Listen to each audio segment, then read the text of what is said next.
Last September, 4 missing children dominated the headlines. One of them was Leonie Keating, and you may remember we featured the hunt for her killer on our October programme. The bodies of Leonie and 2 other children were found soon after they went missing, and arrests were made. But there was no trace of the 4th child, 6-year-old Barry Lewis from South London. His whereabouts remained a mystery for 3 months, until December, when his body was discovered in a field in Essex. Tonight, police are disclosing new evidence about the case in the hope that you might help catch Barry's killer. Our reconstruction begins in London at the market close to where he lived. Sunday morning, 15th of September, at East Street Market in Walworth. The stalls were busy with shoppers as usual. Just 200 yards away from the end of the market, at the junction with Dawes Street, Barry was staying temporarily at the house of friends, the Leightons, while his mother was waiting for rehousing by the council. British diplomats in Moscow. That day, Barry had lunch at the house with Denise Leighton and her children before going out to play with 7-year-old Jackie. Are you coming out to play? Yes. Where are you going? Going out in front. All right then. Ta-ra. Bye.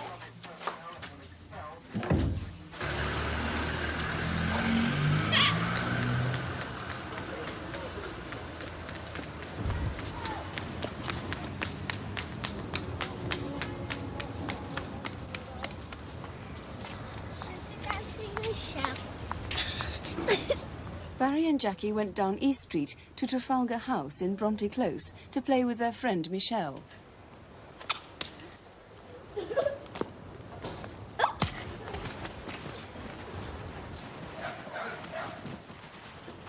Michelle's mother, Mrs. Ford, kept an eye on them as they played outside the flats. Then Michelle and Barry went up to the flat, leaving Jackie playing downstairs.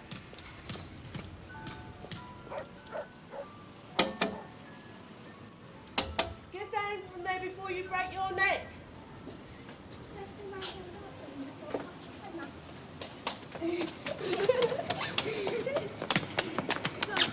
Barry decided to go home, and Jackie went with him to the corner of Bronte Close.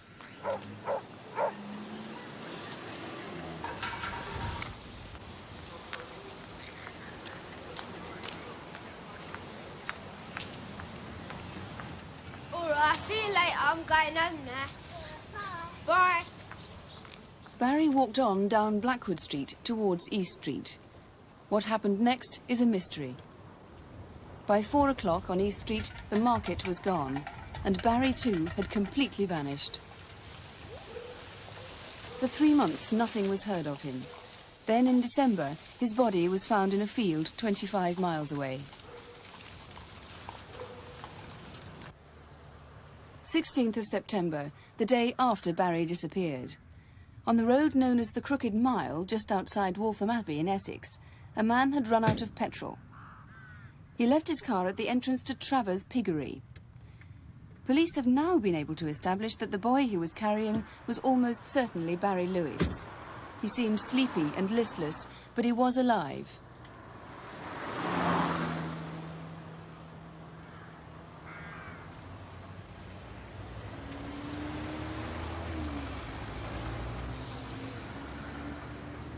The nearest garage, Abbey Petrol Station, was 3 miles down the road.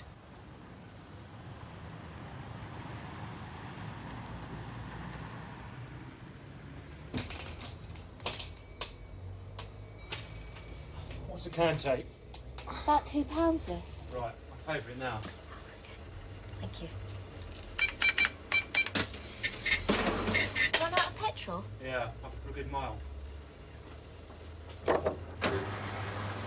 Can you give this man in the child a lift back to his car up the Crooked Mile? I'm sorry, I'm going the other way, Chingford. There should be somebody who'll take you. It's okay. I'll get there. The man walked a few hundred yards up the Crooked Mile and stood hitchhiking at a junction opposite Lee Valley Nurseries. Seeing the boy and the petrol can, a local man on his way home stopped to help.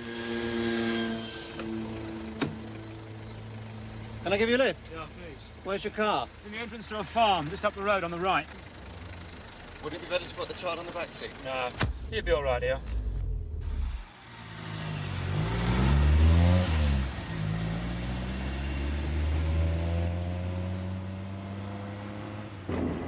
The child okay? He's a bit poorly. He didn't sleep well last night. The driver noticed that the man seemed edgy and reluctant to talk. He drove him up the road past the pink house at Clapgate Lane. Here it is. Over there. The driver took them back to Travers Piggery. He remembers that the man's car was a red hatchback, similar to a Talbot Horizon. It was in a tatty condition.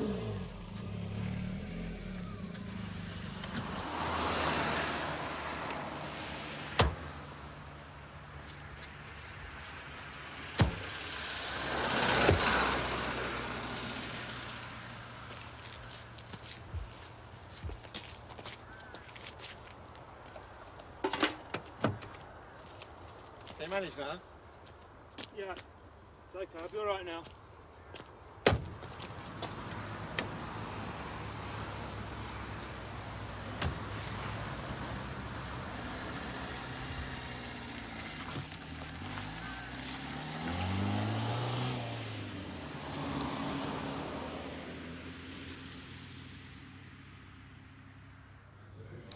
Well, Barry's body was found just a mile away 3 months later. Superintendent Hatfull is leading the hunt for his killer. Perhaps you could take us through on the map where the man and boy went that day on the 16th of September. Yes, the garage is in the centre of Waltham Abbey and is approximately 3 miles away from where the red car was parked and about 1.5 miles away from where the boy's body was eventually found.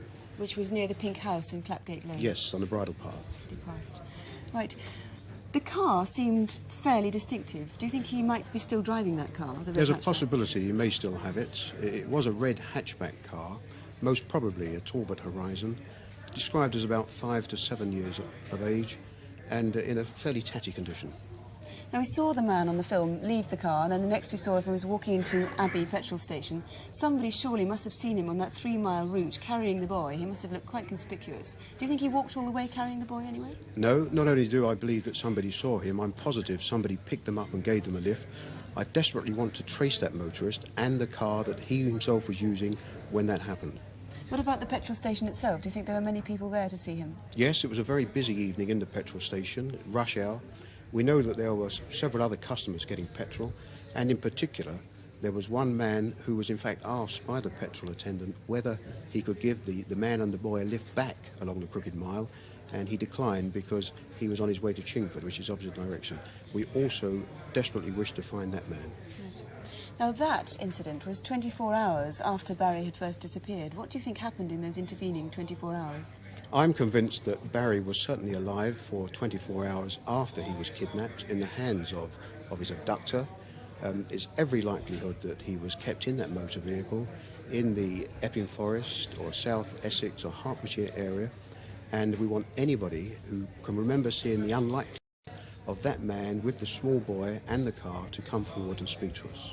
Once again, can we have your description of the man? We have a video fit. Yes, he was about 30 to 35 years old, 5 feet 10 inches tall, normal build.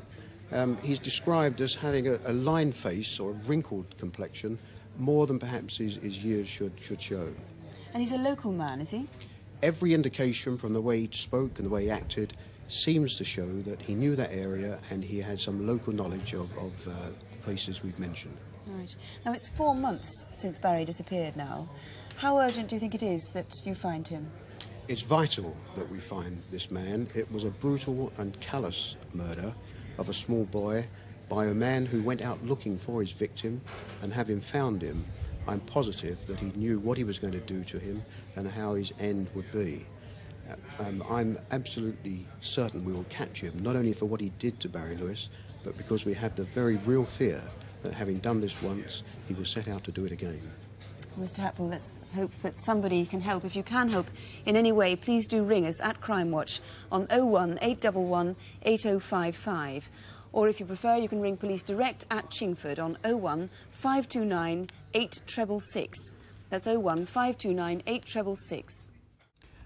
In our first case tonight, police are looking for a random killer. A man who's killed once and might kill again. His victim was a girl of 19, and detectives are appealing to you to watch this reconstruction very carefully to see if you can help. Think back to just before the New Year, Sunday the 29th of December. It's the first Sunday after Christmas. The place? East London.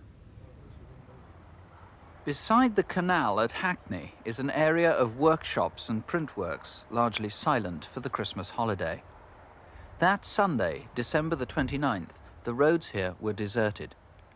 But one printer's, Fairway Graphics, had deadlines to meet, and because of problems with machinery, Paul Tidyman, an assistant printer, had been asked to stay behind to do some overtime. Oh, Alison. Yeah, look, it's me.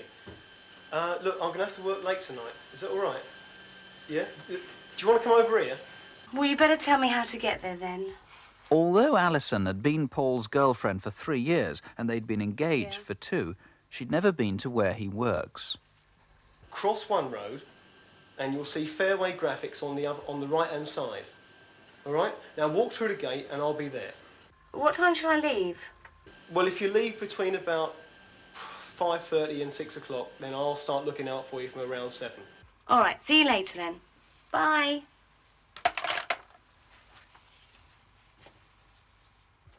Thanks, Mum. I better go now because I don't want to keep Paul waiting. But you haven't had your sweet yet. Oh, I won't have time for sweet. Anyway, I don't want to get fat like you, do I, Dad? I do not. Mum, could I borrow a couple of quid for my fare, please? Yes, of course you can. That should be it. Fine, thanks a lot. All right, I'll be then. off. I'll see you later. Okay. Yeah, bye. Bye. Bye. With only enough money for her one-way fare, her sheepskin coat and Paul's directions, Alison set off. It was a bitterly cold evening.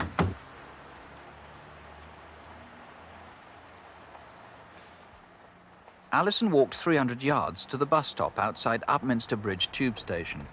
A passerby remembers seeing someone like Alison standing there, waiting, at around 5:45.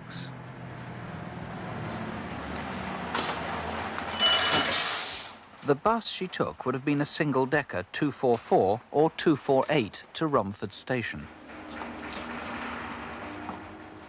The journey would have taken about 10 minutes. From Romford, she took a 20-minute train journey to here, Stratford in East London. It was at Stratford Station that detectives had the last clear report of Alison being seen alive by the ticket collector, Rose Lee. Excuse me, I think I've got myself lost. I've just come from Romford and I want it to Hackney Wick. Well, out your way, you've got to go straight back down to the bottom, into your left, over the bridge number 1. Number 1. It's been freezing, isn't it? Yeah, it's really cold. Thanks. Bye. Alison may have waited 15 minutes on platform 1 for the train to Hackney Wick.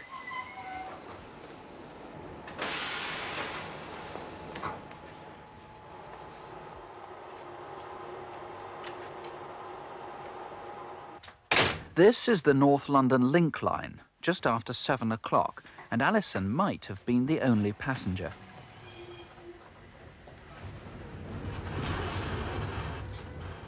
The journey lasted just 2 minutes. Hackney Wick is the first stop.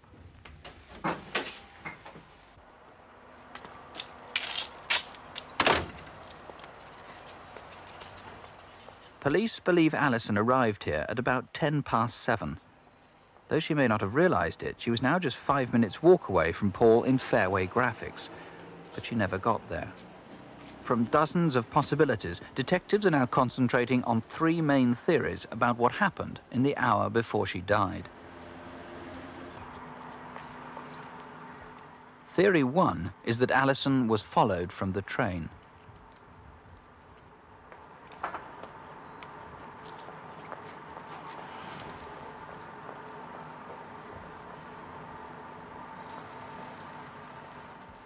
Alison may have been lost, or she may have realised she was being followed. A minicab company remembers receiving a call from a young woman at 7:13.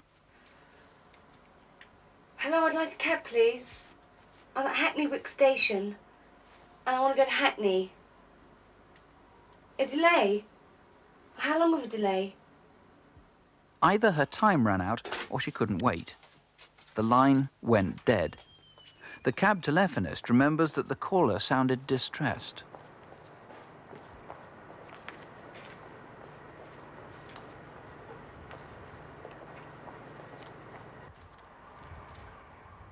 Detective's second theory is that after Alison got off at Hackney Wick, she was lost.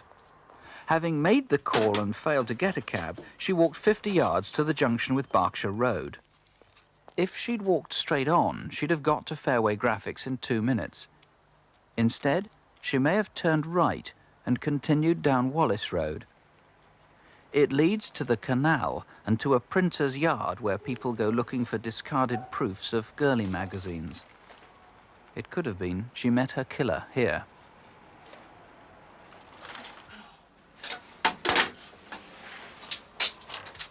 The third theory is that after making the phone call, Alison again walked to the junction with Berkshire Road, but this time she walked the right way, straight down the road towards Fairway Graphics.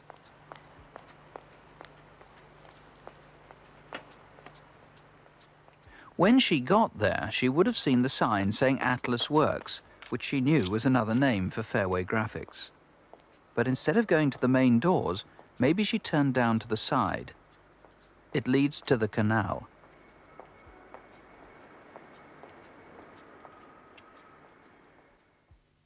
Alison Day's body was found 300 yards away from Atlas Works in Hackney Canal. She'd been sexually assaulted and strangled. Leading the hunt for her killer is Superintendent Eric Brown. Perhaps we should stress straight away, those are three prominent theories. They're just best guesses, but there are other possibilities. Yes, there are. Alison could have been picked up by a car, someone purporting to be a minicab, or she could have used the S2 bus. Now, a lot of it is guesswork because the last definite sighting is Rose Lee, the ticket collector at Stratford. What do you know about the time from about 7 or 7:10, whenever it was, 7:10, 7:20, that she arrived at Hackney Wick? Well, she got off the train at the telephone box. She made that telephone call, and eventually her body was found in the canal at 8:10. How do you know she went into the canal at 8:10? Because her watch stopped at about 8:10, and it's been examined forensically. And we can say that it did stop immediately. It went into the water, and other forensic examinations confirm that. So she got off the train at 7:10 or 7:20 and was in the canal by 8:10? Yes. Now, what might people round there, if there were people round there, other than the killer, have heard or seen? They might have heard Alison scream, or they might have heard a splash as this coat was put into the canal separately from Alison. Or they might have seen someone on the Trowbridge estate, which is the estate close to the scene, carrying a coat like this. And this was put into the canal very close to the Eastway Bridge. Right. And you brought some shoes. These her shoes recovered from the canal? Yes, that's... no, they're not. Her shoes, these are very like her shoes. Her shoes are missing. And we would be very interested to hear from anyone who's seen a pair of shoes like this discarded somewhere.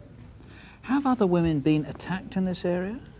Yes, women have been attacked in this area. We'd be very interested to hear from any women that have been attacked in Hackney Wick or Leighton or Bow, which are very close. Now, the crucial time, presumably, is anybody who has been attacked or anybody who's been frightened by a man in that area, what, around Christmas time this year? This attack, remember, was the last Sunday of the year, Sunday after Christmas. Yes, that's right. That's the crucial time. But we'd also be interested to hear from women who've been attacked in, say, the last 3 or 4 years in that area. Really? As far back as what, 1980, 81, 82? Yes, that's right. OK, well, if they will ring, please do. If you can help, do ring us now. Here's the number, 01811 8055. You can, if you want, ask to speak to a woman police officer. If you prefer, you can ask to speak to a BBC researcher. It is in absolute confidence. Or you can ring the police direct on 01488 5212 and ask for the Alison Day Incident Room. That's 01488 5212. Our last case is the mysterious murder of a Polish doctor. Danuta Kaczmarska had lived in this country for over 20 years and was a successful GP in Birmingham. 4 weeks ago, she was murdered in her own home, and the police now feel that even her closest friends perhaps might not have known everything about the doctor. Our reconstruction starts in Hall Green in Birmingham. It's 9 o'clock at night on January the 22nd. Paul Kernich, a keen amateur photographer, lives just a few houses down the road from Dr. Kaczmarska. When smoke started creeping into his living room, he thought his house was on fire. It wasn't, but his phone call led to an extraordinary police investigation. Fire brigade, please. Dr. Danuta Kazmarska owned 2 surgeries in Birmingham, dividing her time between them. Some patients had trouble pronouncing her name, so she settled for Dr. K. Morning, Irene. Morning, Dr. All right? Yes, thanks. You? Her personal life is something of a mystery.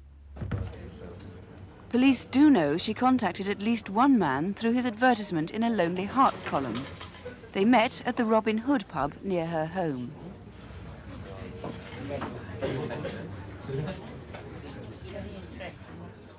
Dear Box 9199, I am a university graduate in a full-time profession within your specified age group. Interested in people, travel, reading, eating, and drinking, but not in sport. A smoker, solvent, without any ties, bored and fed up at times. If you wish, you may contact me by ringing the following number and asking for Kate. You live on your own, then? Yes. I used to live with a friend for some years, but there was a terrible accident. He died in a fire. Well, that sounds awful, Kate. I may call you Kate. Well, I have to tell you, that's not my real name. I put Kate to answer your advertisement, but my name is Danuta. I hope you don't mind. Not at all. Here's to the real lady, Danuta. And to you. This man has already provided detectives with invaluable information. And perhaps Danuta met other men through magazine or newspaper advertisements. If you met her under the name Kate or any other name, you too might help the police to piece together her story. And now, Madame, witness part. Oh. An old Polish custom, I believe. Oh, very good. Very good. Good night. Good night. No. Anyway, I'm off to London at the weekend, so I'll phone you when I get back. January the 21st, the night before her death, and a relaxed phone call to a Polish friend. Do widzenia, pa. Police have now established that she'd applied to join a computer dating agency under another name, Diane Sindall, but she never posted that form. The following day, Wednesday, January the 22nd, Danuta went to her local supermarket on the Stratford Road, 4 minutes' walk from her home. Oh, hello, Sandra. How are you? I'm fine, thanks, Dr. K. How are you? I'm fine. And the family, how are they, the children? Yes, they're all right. Oh, it's cold, isn't it? It's freezing. What's all this food in your bag? Oh, I have a friend coming to dinner this evening, a patient and a friend, really. And I thought something interesting would be the thing to do. I got all these vegetables and so forth. I hope they like this kind of thing. If you have a bottle of wine, they won't notice what they're eating. No, that's true. Oh, I'm in a hurry. I must go, Sandra. Have a nice evening. Thank you. I will. But that dinner was never to be. Did Dr. K meet anyone else on her way home to Coniston Close? Someone could have gone back to the house with her. We do know she phoned her surgery at 1:30 to check if she was needed that afternoon. Hello? It's me, Irene. Are there any messages for me? Oh, good, good. I am just busy chopping up some lovely vegetables for dinner tonight. No, I enjoy doing it. All right, then. I'll see you tomorrow, then. Bye, bye.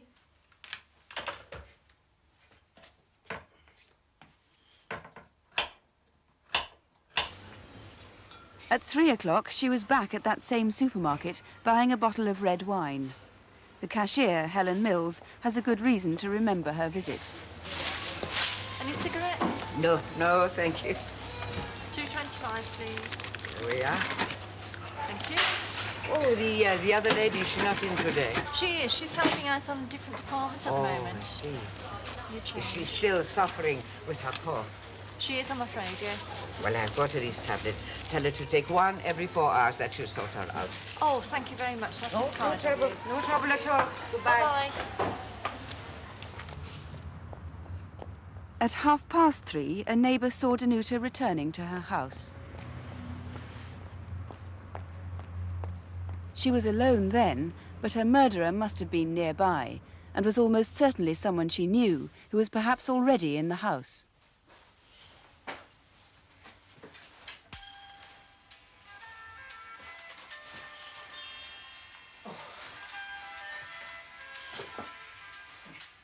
Possibly the last thing she did was to share a bottle of champagne with her killer.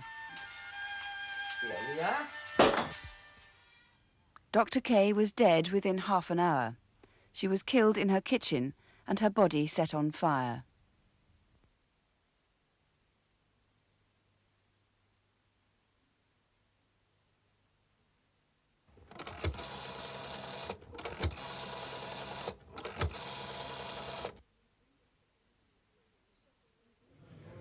Well, it's such a shocking murder. Detective Superintendent David Speak, you believe it must have been someone she knew, although not the lady who was due for dinner with her that night. It definitely wasn't her. But why do you think it was someone she must have known? Well, there was no sign of any forced entry to the house, and obviously the person who was allowed into the house was welcomed by the doctor.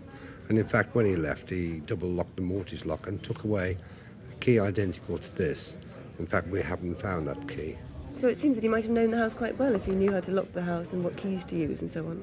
Yes, there are indications because of the findings of a file and things like that. That in fact, shortly before her death, she was drinking champagne, which is Sainsbury's pink champagne, which may well have been bought by her murderer, but it's more likely it was bought by a friend or indeed a patient and given to her perhaps for Christmas. Anyone that bought such a bottle for Dr. Kay or knows of anyone that bought a bottle for her would like them to contact us. And indeed, we believe the murderer took this empty bottle away. And if anyone's found an empty bottle of Sainsbury's champagne abandoned, we'd like them to get in touch. He also took with him the murder weapon, didn't he, which was an axe, you believe? Yes, as shown there, it's only about 9 inches in length and quite an unusual axe. We've tried to find one identical and can't do it.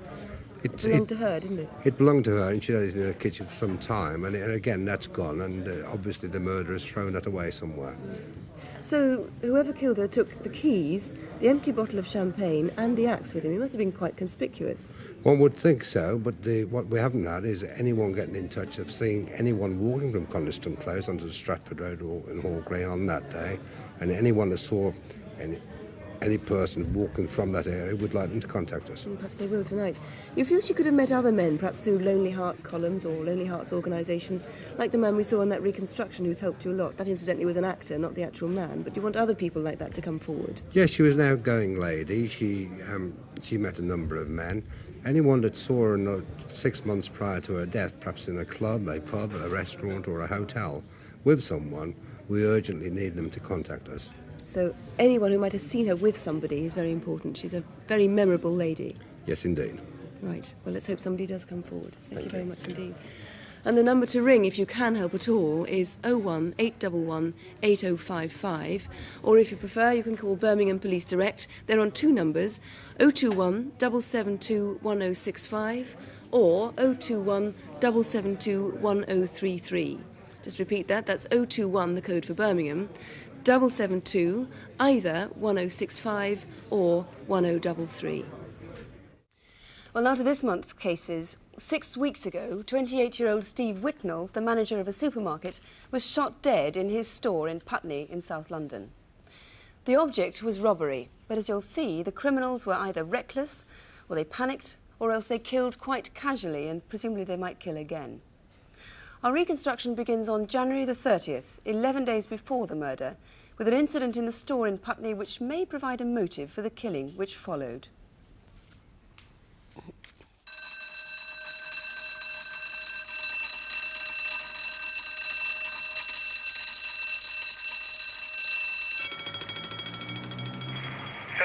From Whiskey, receiving over. Can you go to the Presto supermarket, 62 the High Street, Putney? Report of an alarm bell ringing, over.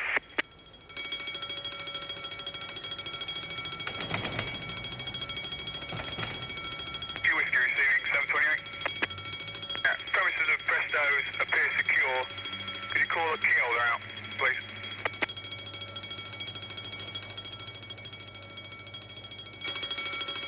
From Whiskey, receiving over. Key holder on way, Whiskey out. The key holder was the manager, Steve Widnall, and with the police called to another incident, Steve was alone when he arrived to switch off the alarm just before 11 o'clock.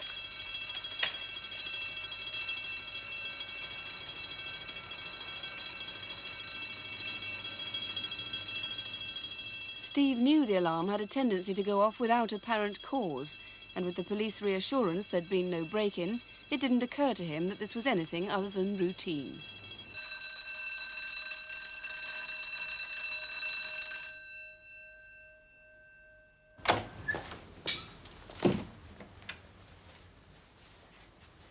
Steve went to check exactly where in the supermarket the alarm had been triggered and arranged for an engineer to come and reset it.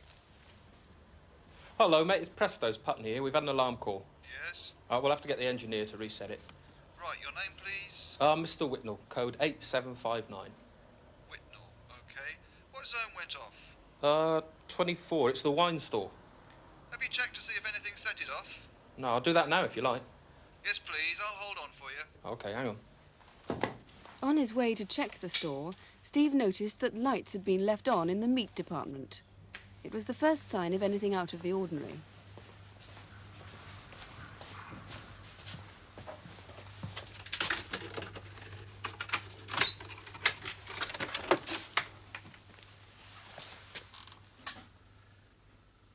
The wine store was undisturbed. Hello? Yeah, I've had a look and everything seems to be all right. Must have been a vibration or something set it off. Hang on, I just heard something. Must be someone on the premises. Get the police over here as quick as you can. Put the phone down. Hurry up. Let's have it.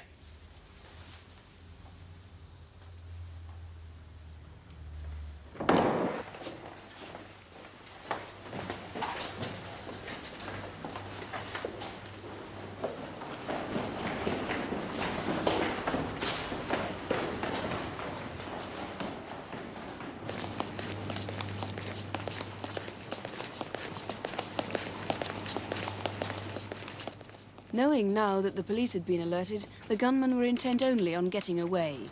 They left empty-handed. Stay there.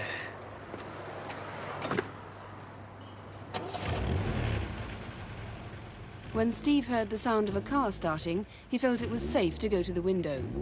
He saw the gunman getting into a red Mark I Ford Capri. As the car turned into Putney High Street, he noticed half the registration. The car then turned left in the direction of Wandsworth. Have you a better description or index, 728 Helen? Two coloured men made off in red Capri, part index 607 in November. Car has a black vinyl roof, black grille on the rear window, headed east down Montserrat Road. One man armed, believed with a sawn-off shotgun. First male, 6'2", aged early 20s. Second of similar description, whiskey 2 out. Steve took the following week off work. He'd been badly shaken by the ordeal and he needed time to recover. His fiancée, Wendy Sanderson, remembers he didn't talk much about what had happened. She thought to save her from worry. The couple planned to marry in a few weeks' time, and they were looking forward to setting up home and starting a family together. It's Monday, the 10th of February, 11 days after the confrontation with the gunman. It's Steve Widnall's first day back at work. Wendy also worked at Presto's on the provisions counter. During the afternoon, Steve and Wendy took time off for an appointment with a local building society. They'd seen a two-bedroomed flat in Norbury they hoped to buy. When they returned to the store, Wendy left their car parked outside the rear goods entrance. It's now 10 to 7 that evening.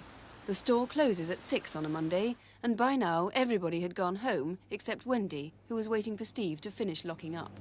Wendy? Are you ready now? I'll just go and finish locking the stock room, and then I better go and lock the car park. I'll see you around the back in a moment. Okay, I'll wait for you by the back door. Okay.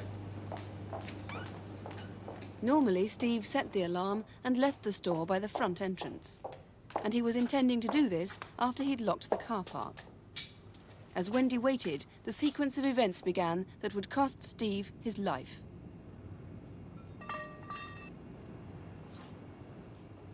Don't worry. Everything's going to be all right. Steve, there's someone looking in at the back door. OK, babe. While we're here, I'll zip out the back and lock up the car park. Steve wasn't concerned, as there were often vagrants around at the back of the store. Oh, babe, it's 7 o'clock already. Stay there. The money. Open the safe. The money.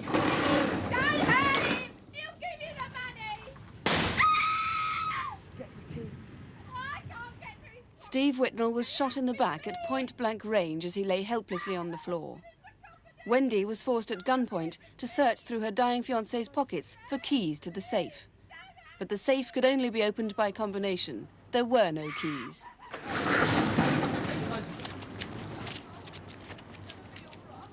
They left, Wendy believes, heading in the direction of Lacey Road.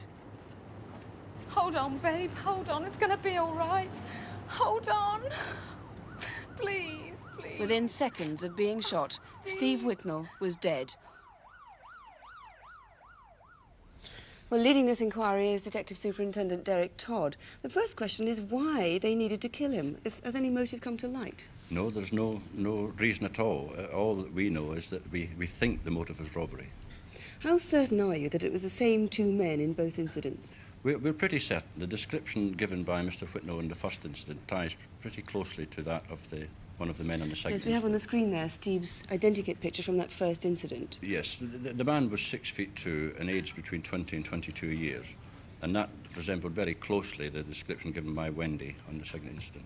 Yes, we have the artist's impression there from Wendy, and that's her description from the man from the second incident, who you think is the same man. Yes, I do. The only slight difference, as one can see, is the hair. Quite clearly, in the second incident, the man had ringlets. What about the man who shot Steve? We have Wendy's description of him too. Yes, he was much shorter, about the same height, about 5 feet, same age, I should say, 5 feet 7 or 8 in height. But that's the most detail you could get. That's right. She couldn't identify him at all. Now, I know there are a number of things which actually baffle you about this crime. What are they? Well, the main thing is the fact that the men were at the back door at all. Steve Widnall usually left the shop by the front door, and we just cannot understand why the men should be waiting at the back. So it's quite likely somebody would have seen people loitering around at the back. Well, that's right. They certainly wouldn't have known at what time he was likely to come out the back, if at all. And we just feel that they must have been there for some time, and yet we found nobody who actually saw them there. And Steve was shot at close range, so somebody should have seen perhaps somebody with blood-stained clothing. Well, that is right. According to what Wendy told us, one of the men went through Steve's pockets, and quite clearly he would be heavily bloodstained, certainly in the arm area. Now, the gun they used was a sawn-off shotgun. That is correct. Using quite unusual ammunition, you think? One of these two cartridges here? Yes, that is correct. The scientists have been able to tell us it's one of those two. It's Meonke make. It's an Italian make imported into this country. And certainly one of the two is quite unusual in the home counties. So what you need really is an arms dealer, perhaps, who remembers selling that. Well, that's right. Two things, really. One, any arms dealer who remembers selling this type of ammunition to our suspects, or indeed anybody who has ammunition like this and have had it stolen and haven't reported it to police. Do you have any theories on how the two men got into the supermarket on the first incident? We can only assume that they hid in the shop while it was actually open. There's certainly no sign of forced entry anywhere. Because their car must have been parked outside for some time. It was quite distinctive, wasn't it? Well, that's right. I mean, we're baffled about that as well, the fact the car must have been there for some time. The car is a red Ford Capri with a black vinyl roof. It has quite distinctive black slats on the rear window and two aerials at the front. And Steve saw half the number plate? Yes, he did. 607N November, but we have established that that is a false number. Right. Well, let's hope you can call and help us with something. The number here, if you can help, is 01811 8055. You can ring in absolute confidence. Or you can call the incident room at Earlsfield Police Station on 01947 6121. That's 01947 6121. In our next case, we're asking you to look out for the killer of Avril Dunn. Detectives have sifted through thousands of clues, but the truth is that they're almost no closer to finding the murderer now than they were on the first day. Let us take you back to last September, to Avril's hometown of Luton in Bedfordshire. Avril and her family moved down here from Glasgow when she was 11. 9 years later, in 1980, Avril married, but the relationship wasn't happy and she separated 3 years later. In 1982, she was admitted to hospital, suffering from anorexia, but was well enough to go with her father and mother on holiday last year. By mid-September, she was home in Luton, where she shared a house with her cousin David. It was Saturday night, and as usual, Avril was heading for the pub. Right, I'm going out now. Where are you going? Down to the Heron to have a drink. Right. Bye.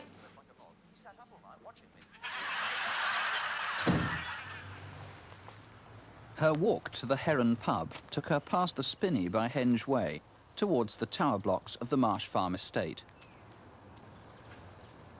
There'd been 2 recent sex attacks near the Spinney, so Avril always skirted round it.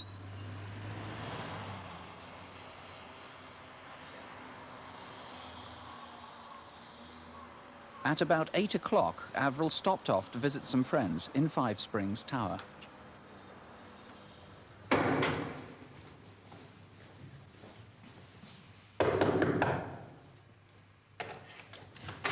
Hello. Hello. I've come to pick up the videos. All right, I've got them here. There you go. Okay. Bye. Thanks. Bye. Avril used to call on this family several times a week. Who is that? That's Avril, collecting the videos. They got the impression that she sometimes made up excuses to visit them simply for companionship, to have someone to see and talk to. That'll be her again. Yeah? Do you think I could leave the videos here? I mean, I'm going down to the pub for a drink and don't really want them getting lost or damaged. All right then, all right. Thanks a lot. All right, bye. Bye. From Five Springs Tower, Avril almost certainly walked past the lock-up garages for the Marsh Farm estate and through the underpass at Ligerton Drive. At about 8:30, Avril reached the Heron pub in Birmingham Road. She came here several times a week to play darts, and she was known by most of the regulars.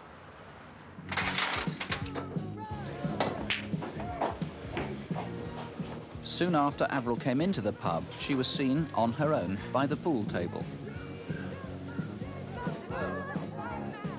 At about 8:45, one witness remembers having a strange conversation with Avril in the ladies. Avril appeared to be upset.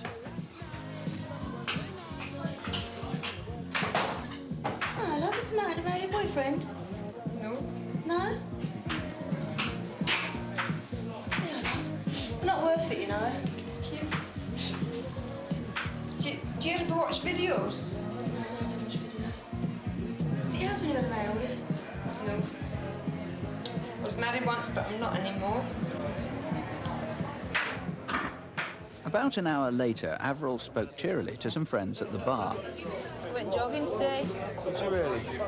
You best not lose any more weight, girl. I know, I got to put it on. Try half a dozen pints of Guinness tonight. Can I have a Malibu lemonade, please? That's great. Cheers. Cheers. Cheers. Do you want to have darts? Yeah. Des King kept score for Avril's game that night. I don't think any of us knew her at all, basically. I mean, I think most of us felt sorry for her in the sense that she always seemed to be alone. We always treated her as one of the lads. We used to pull her leg, play darts with her, but she never spoke about things in general. She usually stayed here at 11 o'clock on Saturday nights and walked home with 3 or 4 guys she knew. But that night, we sort of missed her about 10:30. Avril said goodbye and walked towards the door, but detectives know little about what happened next. There were 2 customers who saw a girl like Avril, about that time, leaving the pub with a tall, fair-haired man. They walked towards a light-coloured car, which had a spoiler and sports wheels. It could have been Manta. Detectives need to find another couple who were sitting outside the pub that night. They too may have seen the driver switch on the headlights, then sit there talking. Sometime later, about half a mile away, another driver saw a white car, reported this time as a Chevette, perform a curious U-turn in the middle of the road. Its driver appeared flustered. The Chevette followed behind this witness for a time and then swung off towards the Marsh Farm tower blocks.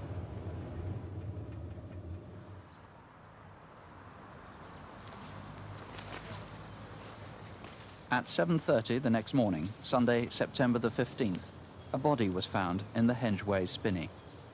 Avril had been beaten savagely and had died of multiple injuries. Superintendent Mel Thompson has interviewed dozens and dozens of potential witnesses. You still need some, particularly, I think, the couple sitting on that window ledge outside the pub that night. Yes, we're most interested to speak to the couple because they may well have seen Avril, who we think is Avril, leaving the public house together with a taller man to go to what could be an Opel Manta-type vehicle. Right, it might not have been Avril, of course, in which case you badly need that man or the woman he was with to come forward. What do you know about him? We know that he is 20 to 24 years of age. Well, we've got a video fit of him. What's that like as a likeness of him? Apparently it's a very, very good likeness. He's 6 to 6'2" tall, medium build, with light collar-length hair, brushed to the right, blue eyes, and clean-shaven. And he was wearing a light-coloured top and darker trousers. Right. Avril disappeared, as far as we know, about 10:30 from the pub. She wasn't seen, as far as we know, till 7 o'clock the following morning when the body was discovered. Yes. Presumably somebody might have seen someone drag something into that spinney, yes, not realising what it was. What's that you've brought here? There's obviously part of her clothing. Now, yes, this was part of the clothing that Avril was found when she was wearing when the body was found. Very, very black bitumen's type stuff. Yes. The scientists believe that it's bitumen similar to that used on footpaths or car underseal or roofing felt. Right. There's some of it on both sides of her T-shirt. Yes. And around the zip of on her skirt. Now, the interesting thing is that although she was clothed when she was found, not all her clothes were with her. You managed, by rummaging through dustbins at the bottom of a block of flats, tower block, to find more of her clothes. We did. More of her clothing and also the contents of a handbag. They were found some 3 days after we found Avril's body. Now, who do you want to call in particular? We'd ask anybody that saw the people getting into the car, anybody who saw anything at all in the spinney, and I'd ask that if anybody is sitting at home now who has any information whatsoever that can help us, to ring Crimewatch. All right, remember it was late summer, early autumn. I'm afraid a rather unremarkable date, Saturday the 14th of September. But if you know anything, or even if you have the slightest clue or suspicion, please call us. There are 4 detectives from the case right here with us on 01811 8055. If you prefer, remember you can ask to speak to a BBC researcher. It's in complete confidence. At the incident room at Luton, that's on Luton 31122, 0582 31122. Our first case tonight is an extraordinary double murder in South Wales. Just before Christmas, a wealthy farmer, Richard Thomas, and his sister Helen, both in their 50s, were found dead in their blazing house near Milford Haven. Viewers in Wales will probably remember the first reports in the news.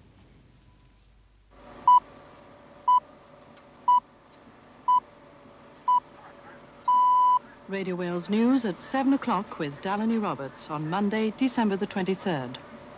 Police are investigating a mystery fire at a lonely country mansion in West Wales. Dyfed police have set up an incident room nearby as part of their investigations into the fire and the deaths of 58-year-old Richard James Thomas and his 52-year-old sister Helen. Originally, police suspected it was a case of murder and suicide, but after sifting through the rubble, they've changed their minds and believe an outsider is responsible.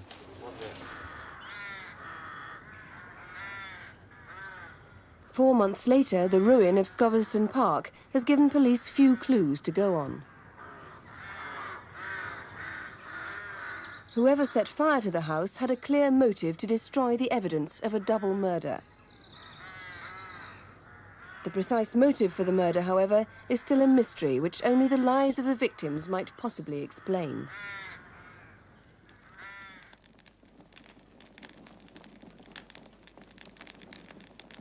Richard and his sister Helen were both very shy and secretive people. They had few friends, although they were well known and well liked locally.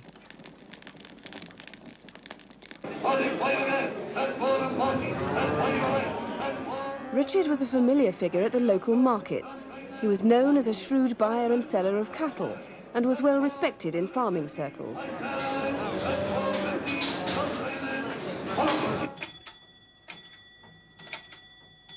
His sister Helen had spent much of her life caring for her ageing mother. Devoutly religious, she used to translate books into Braille. Scoveston Park had been the family home since the 20s. Helen and Richard were brought up there. Richard's ambition had been to be a scientist, but when his father died, he felt obliged to go into farming. Although between them they owned over 600 acres of land and 5 farms, Richard was almost miserly about spending money, and the estate was run down and badly in need of repair. Even his car was on the point of collapse.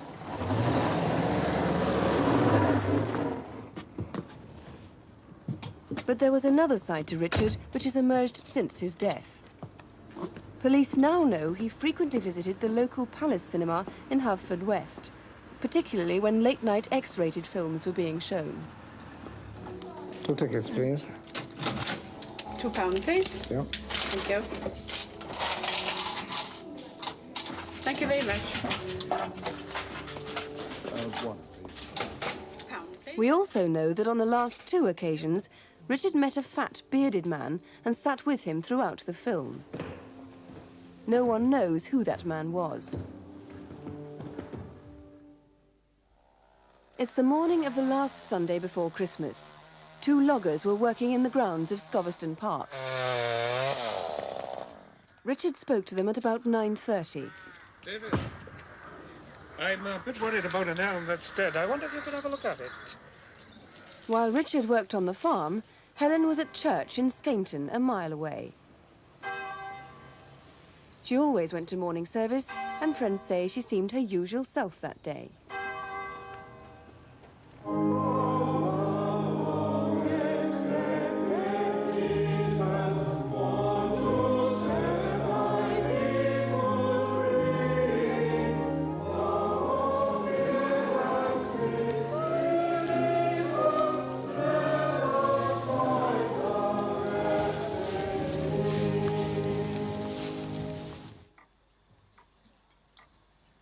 Richard and Helen always had their lunch at exactly 12:30.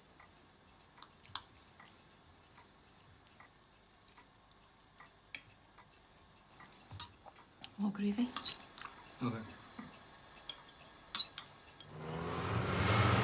At 1:30, the last definite sighting of Richard. He was seen on the Sentry Cross roundabout, heading in the direction of Nayland. What happened next is not known, but witness statements and forensic evidence provide a theory. A resident of Honeyborough Green in Nayland remembers a number of occasions when Richard parked his car outside her house. After a few minutes, a blue Land Rover would arrive to pick up Richard. Police believe the driver was probably Richard's lover.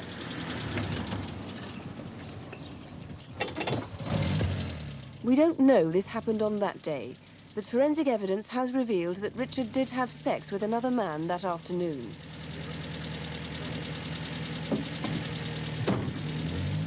The witness recalls they'd usually be gone a couple of hours.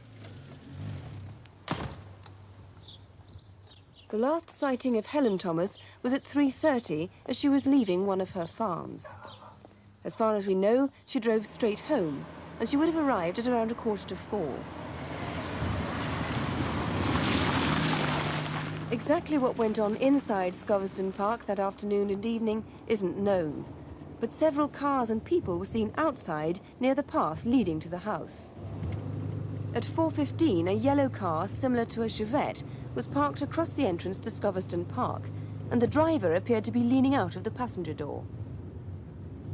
On the same stretch of road, a blue Cortina and a blue Land Rover was seen at 4:30 and again at 7:10.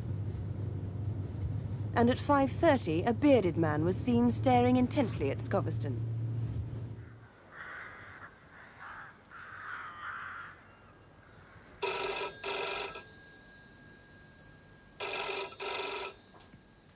At 9 o'clock, Helen took a call from one of their tenants. 5642, hello? Hello, Helen. David Scarverson Grove here. Oh, hello, David. What can I do for you? Is Richard in? No, I'm afraid he's out just now, but I don't think he'll be very long. To the caller, Helen sounded quite normal, but it was the last known contact with either of the Thomases.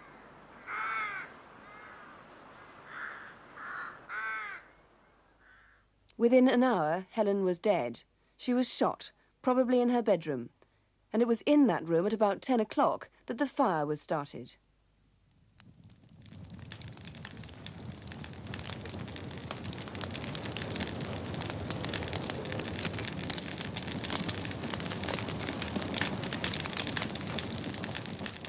At 10:10, Andrew Main, a gas engineer, was driving home about a mile from Scoveston.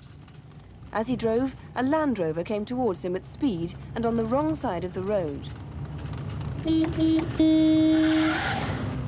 tried to get the number, but it was too dark. The fire brigade were called at 11:29. They arrived within minutes.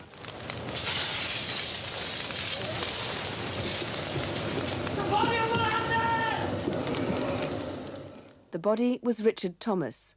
He died of shotgun wounds to the stomach and the head.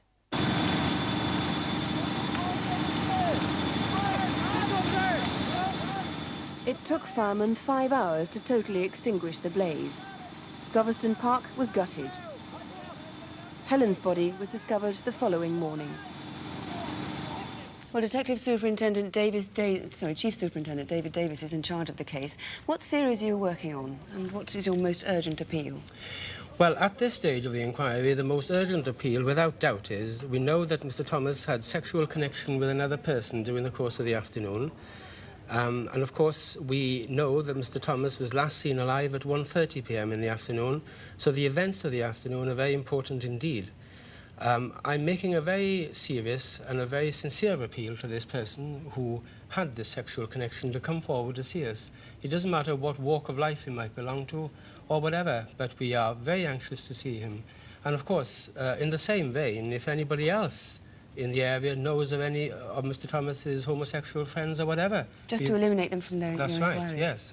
Could we have your description of the fat bearded man who was seen with Mr. Thomas in the cinema in Haverfordwest? Yes, the fat bearded man, of course, as we saw earlier on, we are told he's a man of about 20 stone in weight, a very large man, very fat legs, and apparently walking with his feet inclined to be turning out.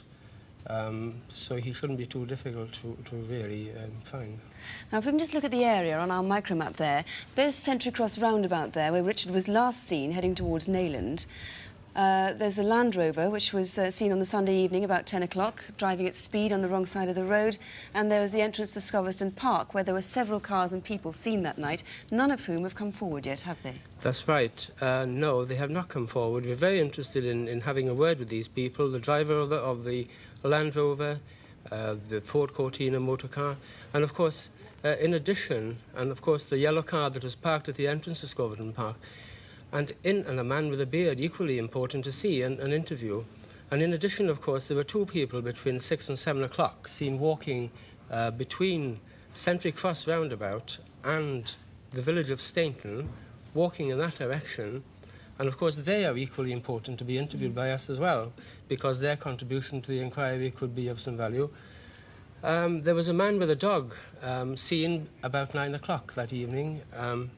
That was quite a crucial time, wasn't it? Indeed, very important time, because we know, as we saw on the film, that Miss Thomas spoke to Mr. Nicholas at 9 o'clock, and of course the fire was ablaze. The house was ablaze at 10 o'clock at night. This gentleman walking with a staghound, he might have been a poacher, but we're not too interested in people poaching at this stage of the game. We'd like to see him, and we are asking him to come and see us. Again, in absolute confidence. Absolutely. Do you think anybody else could have seen Richard driving his old red Rover sometime after 1:30, after the sighting on the red Sentry Cross roundabout? Well, indeed. I'm very happy with the sighting at 1:30. He was driving along the road at that time, but indeed there are many gaps, a complete gap in his case, of course, after that time. And we are asking for sightings. If anyone has seen that car at any place, anywhere during the course of the afternoon, and indeed above that as well, if they've remember seeing the car anywhere else, even before that day, we're equally anxious to speak to them. Right, Mr. Davis, thank you very much indeed. There is incidentally a very large reward for any information that could lead to some information that can help the police. It's £25,000. Now, if anything has jogged your memory and all that, remember it was the Sunday just 3 days before Christmas. Please do ring us here in the studio. The number, as always, 01811 8055, or direct to police in Haverfordwest. That's 0437 3355. 0437, the code for Haverfordwest, 3355. In the summer of 1982, and then almost exactly a year later, 2 children went missing, both girls, and both were later found dead. Ever since, there's been a huge inquiry. For next Monday, these cases will be a central feature of the recalled conference at Scotland Yard, which is coordinating information on 17 cases, separate cases, of children being abducted and killed. Now, shortly, we'll be going live to join Deputy Chief Constable Hector Clark, who's at the incident room in Edinburgh. But first, here in the Crimewatch studio in London is Detective Chief Inspector Stuart Henderson. Mr. Henderson, remind us first of the Susan Maxwell case, will you? Got a lot of publicity, of course, at the time. Susan was a lovely, dark-haired 11-year-old who lived with her family at Cornhill-on-Tweed in Northumbria, which is 2 miles south of Coldstream in the border area of the country. Friday, the 30th of July, 1982, was a lovely afternoon, strong sunshine, and Susan decided to play tennis in Coldstream. Now we've a film of the events of that afternoon. The afternoon of Friday the 30th of July was warm and sunny, and Susan had arranged to play tennis with a friend in Coldstream. They finished their game at about 4 o'clock, and Susan had 2.5 miles to walk home to Cornhill. Her route took her down the main road, the A697, and then right across the bridge over the River Tweed, which forms the border between Scotland and England. Susan was last seen on this stretch of road, just beyond the bridge, at about 4:10. She was wearing bright yellow shorts and shirt and carrying a tennis racket. Only 5 minutes after that sighting, further down the same stretch of road, another witness recalled seeing a maroon car driving quite slowly towards Cornhill, a 2-door Morris Marina coupe. But now there was no sign of Susan. Back near the Tweed Bridge, about 35 minutes later, was another car that hasn't been traced, a maroon Triumph 2000. Now, for 4 years you've been trying to find that Triumph 2000 without avail. The other car, the Marina, this is a new appeal. This is a new appeal. The Marina was seen where Susan went missing from, around the time she disappeared. And this vehicle was driving unusually slowly, and we're very, very keen to trace that vehicle. The driver may be, in fact, a witness. We're desperate to trace that vehicle, or anyone who would know of the driver of that vehicle at that time in that area. Now, poor Susan was discovered eventually in the English Midlands. Tragically, she was found in Staffordshire, in a copse, adjacent to the A518, which runs between Uttoxeter and Stafford. That was on the 12th of August. Now, that's the A518, near a place called Loxley. Near Loxley, yes. There are various clues, if only we could find them, yes. One of which is her tennis racket. She'd gone, as you said, to play tennis. Yes. The racket has never been discovered. Yes. This is a Dunlop Alpha of early 1962 manufacture. Not easily come by nowadays, and obviously we're desperately trying to find its whereabouts now. Now, this is so rare that Dunlop have had to very kindly make a special replica up for us. Do you really want everyone who's got one of these Dunlop Alpha rackets to ring in? You get lots of calls. We're desperately trying to find the racket, and anyone who may have found it may in fact be playing with it now. So if anyone has it, please contact us. If anyone knows where a similar item is, please get in touch with us. We'll give you the numbers shortly. The flask, this is a replica of the one that she was Identical carrying. replica flask, and the same applies. We're still trying to find that which was in fact in possession of Susan. Right. We have a letter here from Crimewatch, at Crimewatch, from someone who's written to us from holiday in Skegness, saying that they did indeed find a tennis racket with some clothes some years back. Is it important, they ask? It is. If you wrote this letter to us, please, please, do contact us tonight. Let's move, if we may now, to the case of Caroline Hogg. Another case, of course, which got a great deal of publicity. Remind us of Caroline. Caroline was a fair-haired 5-year-old child who resided in Portobello on the outskirts of Edinburgh with her family. And again, on Friday the 8th of July 1983, another lovely day, Caroline left her home about 7:05 p.m. to play in the immediate area of her home. Now, this Portobello area, on a Friday evening, a warm Friday evening, a lot of people were there. Many people we haven't traced, and we're still very keen to find them. We have two particular sightings of men seen with girls who may or may not be Caroline. We're still desperately trying to find these men. Take us through them. First, there's one I know that you've had publicity for before. Yes, we have done exceptional inquiry into this particular case. This man, the artist's impression you see here, has not been traced. We're still desperately trying to find him. If anyone can tell us of this man, we're very interested. And a relatively new inquiry? Yes, there is a sighting in Bath Street, again, of a man with a child. It may be a father and daughter. This we don't know. We're desperately trying to find this gentleman or anyone who may know him. If anyone can describe this man to us or can in fact identify him, the main factor being thick lens spectacles, obviously indicating poor eyesight. OK, now that is a new inquiry, or at least a new appeal. A car that was seen too near Coldstream. Yes, about 9:15, 9:30 that same evening, the 8th of July, a witness was in a near collision with a light-coloured motor car, travelling south towards Coldstream. This car, obviously you need to trace. A driver driving that badly, you might think, is unlikely to call in.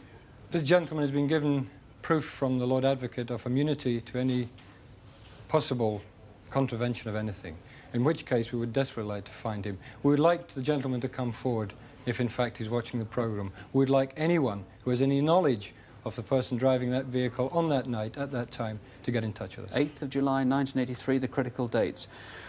Poor Caroline was found again in the English Midlands. Some 300 miles from the abduction point, Caroline was found in a lay-by adjacent to the A444 in Leicestershire, on the junction, or the junction road between Twycross and Twycross Zoo. Now, she hadn't lain there all the time since the date of her abduction, so for 2 or 3 days she might have been seen with somebody, she might have been... The suggestions from our inquiries would indicate that she may have been other than there between, say, the 9th and 10th of July. Right. So if anyone has any knowledge of that or sightings, we're obviously interested. Her clothes have never been recovered. These are replicas. Just quickly explain them to us, can you? This is the party dress of a 5-year-old child, as you see here. She was wearing that evening when abducted. We have not recovered it. It may be lying in a field, someone may have seen it and left it. It may be, in fact, in someone's house.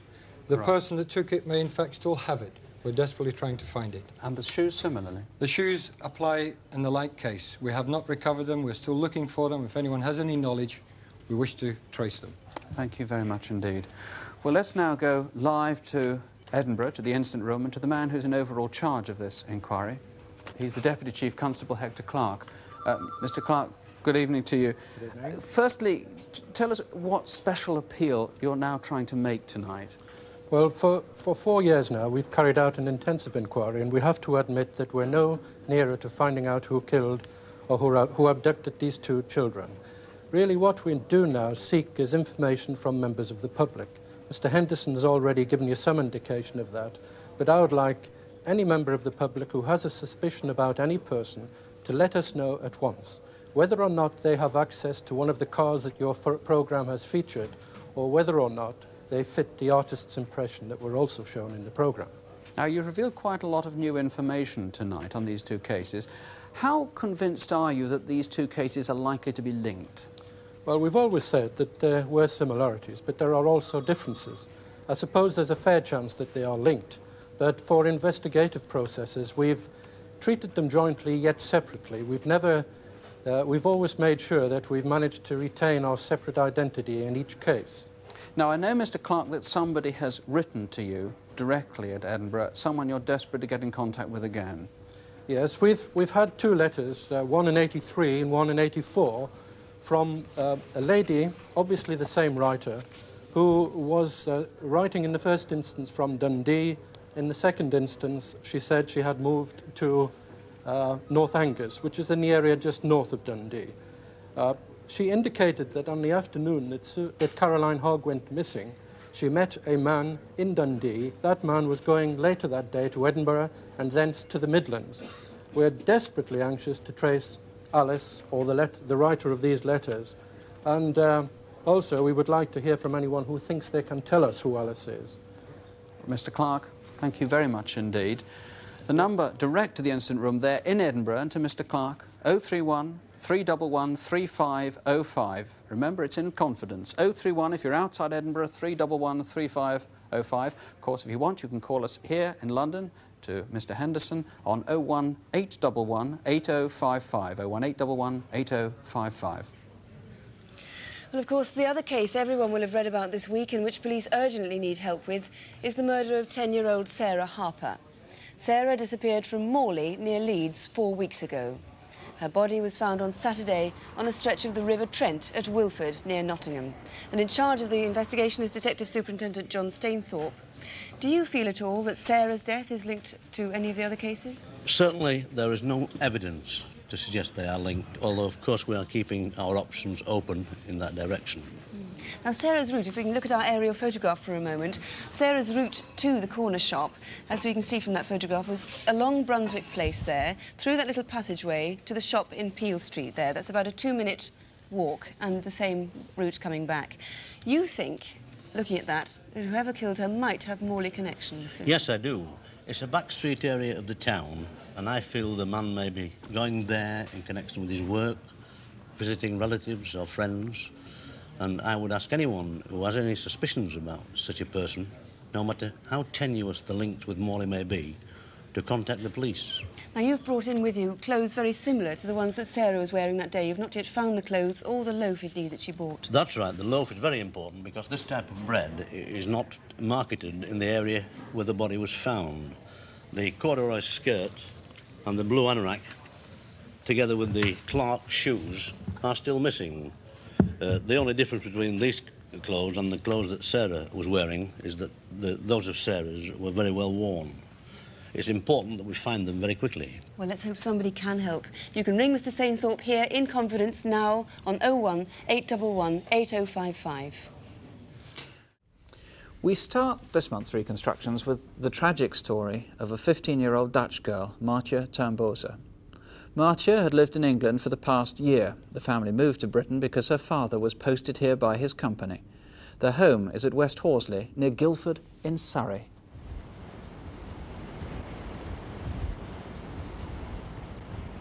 The Tamboezers have lived here in the village of West Horsley for almost a year. At 4 o'clock after school on Thursday the 17th of April, Maartje left home to cycle to the next village of East Horsley. The family was out when she set off, but her sister says Maartje wanted to buy some English sweets to take back to the Netherlands on a school trip that weekend. She was a shy girl, but popular and very pretty. This is her 15th birthday party, 6 days before her death. These are the last pictures her family have of her. Maartje passed West Horsley Garage at 4:10. A passer-by clearly remembers her blue jacket and her bright turquoise trousers. Maartje's mother had told her to keep to the main roads, but there's a well-used shortcut to East Horsley up the cinder path beside the railway.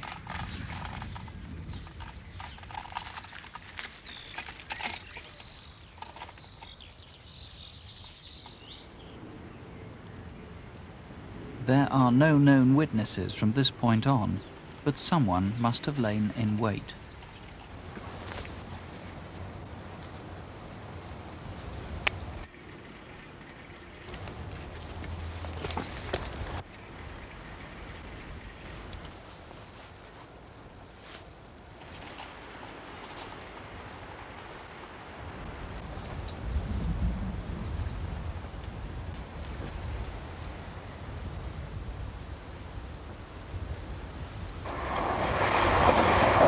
Some 10 minutes later, the 4:22 to London passed by, just as a resident, Anthony Mabbott, turned onto the cinder path.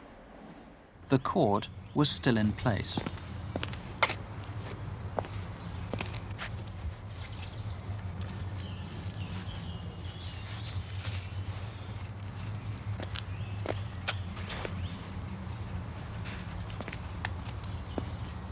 He didn't see at the far side of the field a bicycle. This is an aerial photograph showing the cinder path beside the railway, and this is where the cord was found. Here is Maartje's bicycle. And this, an hour later, is where a man was seen behaving rather strangely. He seemed to be peering into the next field, perhaps waiting for some people there to go away. This is where the man was standing, and here, 200 yards away, is Oakwood Close.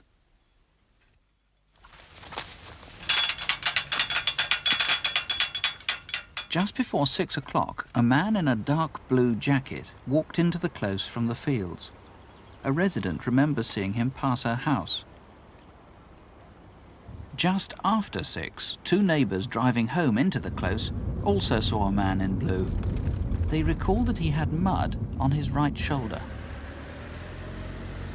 He was walking in the direction of East Horsley. 5 minutes walk away is Horsley Station. Just after 6 is peak commuter time, and the man would have been walking against the flow of people. By now, the family was deeply worried. It was not like Maartje to stay out without saying where she was. By nightfall, they were frantic. The police had been informed, and friends and neighbours began a search. At 10:30, they found her bicycle. Searchlights were brought in, but by daybreak, Maartje had still not been found. At 8:30, 2 gamekeepers out shooting met up with the police. What are you boys up to? Well, we're looking for a missing girl. Have you've been all through the woods, have you? Yeah, we've been shooting all round here. All in this morning? Yeah. Have you seen anything unusual that you've not seen before? They remembered that they'd seen what looked like green plastic sacks just back there in the woods. They went back with the police and there found Maartje's body. And this is where the body was found. Well, this is the man in charge of the inquiry, Detective Chief Superintendent Vincent McFadden. How did Maartje die? Maartje died as a result of several blows to the head, and she was sexually assaulted. Now, had there been other sex attacks in this area? We would normally expect to find with an investigation like this a number of other incidents which haven't been reported to us. But on this occasion we found only one incident that we know of, and that took place on the Monday, 3 days prior to the attack on Maartje. This involved a middle-aged woman that was walking from the medical centre towards West Horsley when a man jumped out of the hedge in front of her and did what we must describe as a war dance. The woman retraced her steps. She was unhurt? She was unhurt. This man was described as 5'8", slim build, collar length, dark hair, 2 or 3 days growth of stubble, mid-blue anorak and blue trousers.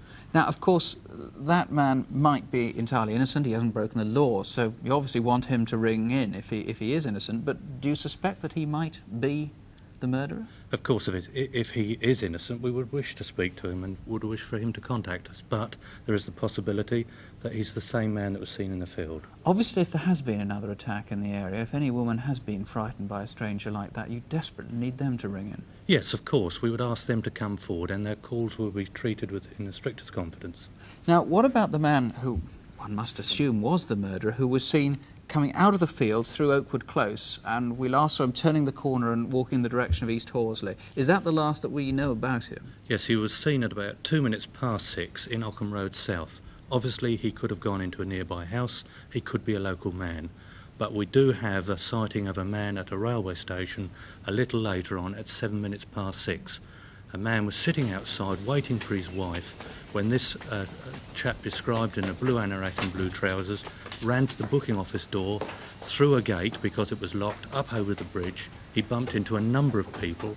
He's described variously as having a blue anorak or a beige coat on. The train was moving off. He ran towards the train. The guard stopped the train and allowed him to get on. That was a good of the guard. Now, what time was that train? That was 7 minutes past 6. So that would fit precisely the time that the man would have been walking down that road. OK, so if anybody remembers it was they who got on that train, that 6:07 train we're talking about, Thursday the 17th of April. That is correct. And they would remember a train stopping for them. Obviously, we would ask him to come forward because it would save us wasting resources if he's just an innocent person running for a train. Some of Maartje's belongings were taken. Yes, missing from Maartje, in fact, was a purse identical to this. It's Jordache make purse. Inside the purse was approximately £25, a key, and an identical Dutch bank card to this one. This is, in fact, Maartje's sister's bank card. Well, there can't be many of those. Now, if people ring with suspicions, are you going to be able to check those suspicions out and rule out people who are innocent? Yes, as a result of the latest laser technology, we do have outstanding fingerprints, we have a minority blood group, and we also have forensic evidence, and we will either be able to implicate or eliminate if people will give us details of any suspects. Mr McFadden, thank you very much. If you can help in any way, the number is 01811 8055. Please do ring. You can speak to detectives if you prefer at Surrey Police Headquarters. The number there, 0483 65272. That's 0483, the code for Guildford, 65272.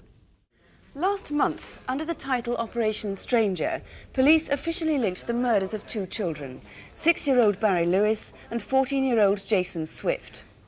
We showed a reconstruction of the Barry Lewis case 4 months ago. Tonight, we concentrate on Jason Swift. His body was found only 6 miles away from Barry's at Stapleford Tawney in Essex. Both boys had been drugged. Very little is known about what Jason did or where he went during the last 6 months of his life. Some of the people who did see him during that time have taken part in our film to reenact what they remember. We're starting in Hackney in North London, where Jason was living with his sister, Hayley, last July. The flat where Jason stayed with his sister is boarded up now. The family has moved. Jason was brought up in Nuneaton and in East London with his 3 brothers and sister. When he was 6, he was taken into care at a Dr. Barnardo's home in Kent and lived there for 4 years. During that time, Jason got to know the south coast of England well. The children were often taken there on day trips.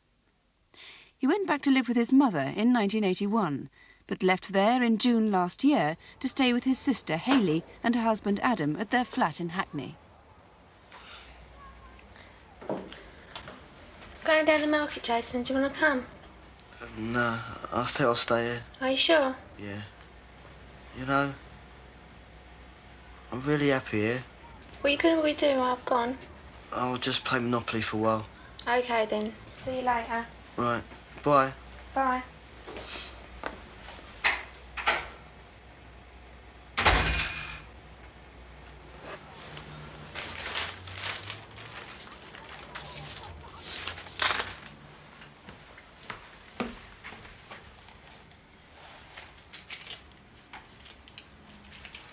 Before he left, Jason stole £75 in cash from his sister's bedroom. He took with him his clothes, a few books, and his Monopoly set packed in plastic carrier bags. The door was sort of open, but we thought nothing of it. We thought he might have gone round to the shops or something and just forgot to shut the door. About 15 minutes later, we noticed the money had gone. And then we noticed all the insides of the Monopoly had gone, all the board and all the money and that had gone. That's when we realised he'd run away. That was on the 6th of July last year. The investigation into Jason's murder spans the 6 months up to the discovery of his body in November. Around the end of June or beginning of July, he visited a coin dealer in Charing Cross. Jason liked to collect foreign coins and had often called before, but this time he'd come to sell. Morning, Jason. I wonder if you got to buy these. Place them on the tray.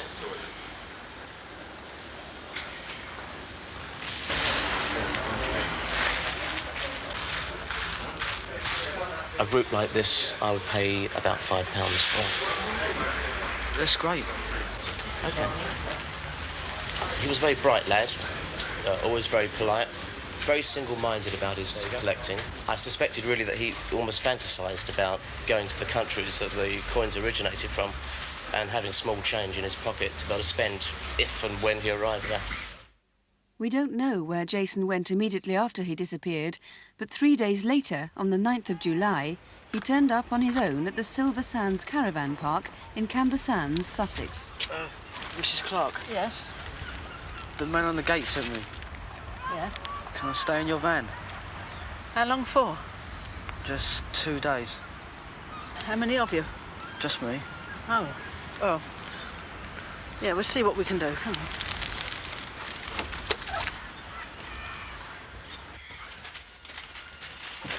This is the van. Nice, large van. So you're on your own then? Yeah. Don't you ever come out with your parents? No, they let me travel on my own. It's like an adventure. I'm supposed to be visiting a friend in Hastings. Oh, well, that's all in the same area. You're not far from there, you know. No. I thought you would have had a friend with you, company to go about with. A friend? No, well, I had a friend stay with me once and he stole money from me. So I don't trust anyone. He hadn't been here long when he came back with the key and he said, I'm going for a swim. So he went for a swim, and when he came back, I suppose it could have been within the hour. I knew he'd been for a swim because all his hair was all wet. And then he went in, but I think he might have been down for fish and chips. The next day he went for a walk to Rye. He said he was going to Rye. I didn't see much of him that day at all. I couldn't make out really how old he was. I thought, 12, because he had 2 front teeth missing and he seemed such a young child.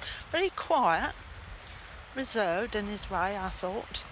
Didn't seem to, well, he wasn't a pushy boy. I rather took to him, really. Jason made contact with his family twice at the end of July. On the 22nd of July, he sent a postcard to his mother. The card, now marked by various forensic tests, had been posted on the south coast. Dear Mum, I'm okay and not to worry. I'm working with the fair at Southend, so don't worry. See you soon. I'm going to the north soon. Jason Swift. In fact, police now know Jason wasn't with the fair at Southend. Around the same time, Hayley's husband, Adam, received a phone call. Hello? Hello, Adam. Where are you? I'm staying with a friend from school and his father. Jason, where are you ringing from? I'm in South London. What's the number? I'm not saying. You coming out? Yeah, I'm thinking of coming back. I don't know when. I'll phone tomorrow night and tell you. Right then. Bye. Okay then, bye. Nothing was heard or seen of Jason at all during August. Then, on the 11th of September, his mother received a birthday card from him. It was probably posted in either Croydon or Crawley. Dear Mum, I haven't forgot you, so don't worry about me. I'm all right. I'll come and see you in the next few months. Happy birthday, from Jason. Again, the trail goes cold for the rest of September and the whole of October. Then, on the 6th of November, a girl who knew Jason thinks she saw him on a 253 bus in North London. She travelled from Manor House, but can't remember where Jason got on. When she got off at Mare Street, Hackney, Jason was still on the bus. About 3 weeks after that, Jason was murdered. He'd been drugged with tranquilizers and asphyxiated. Well, Detective Chief Inspector Derek Cass, there's one very important element in this case which we haven't so far mentioned, isn't there? Yes, there is. He had very few friends of his own age, but he did associate with gay men. And we're appealing in particular for these persons in the relevant period to come forward and contact us. Are there any particular kinds of people you're appealing to in that connection? Yes, with the gay connection in mind, I would ask the viewers this question. Did a boy of Jason's description visit next door or a house or flat nearby in the months that we are looking to fill, especially the last 3 weeks in November? If he did, and perhaps he wasn't seen after the last week in November, then I would ask him to come forward, or these people, the viewers, to come forward and contact us. Right. Now, there are a lot of gaps in that calendar of ours. Do you think there are any other people who may have seen him? For example, maybe shopkeepers? Yes, that's right. Jason was a normal 14-year-old. He would visit shops to purchase sweets, crisps, drinks, and he often did this. And shopkeepers, persons visiting shops, would probably have seen him. In addition to that, Jason had a bedwetting problem. He also had mouth ulcers, and he had his 2 front teeth missing. In connection with that, he may have visited dentists or doctors anywhere to seek consultation. And we're again asking for those professions and their receptionists to contact us and come forward. Right. Obviously, as you said, the last month of his life is very important to find out what he did. Do you think he could perhaps have gone back to the south coast, which he knew well and loved? Jason had a habit of either going to places he knew or to visit persons he knew.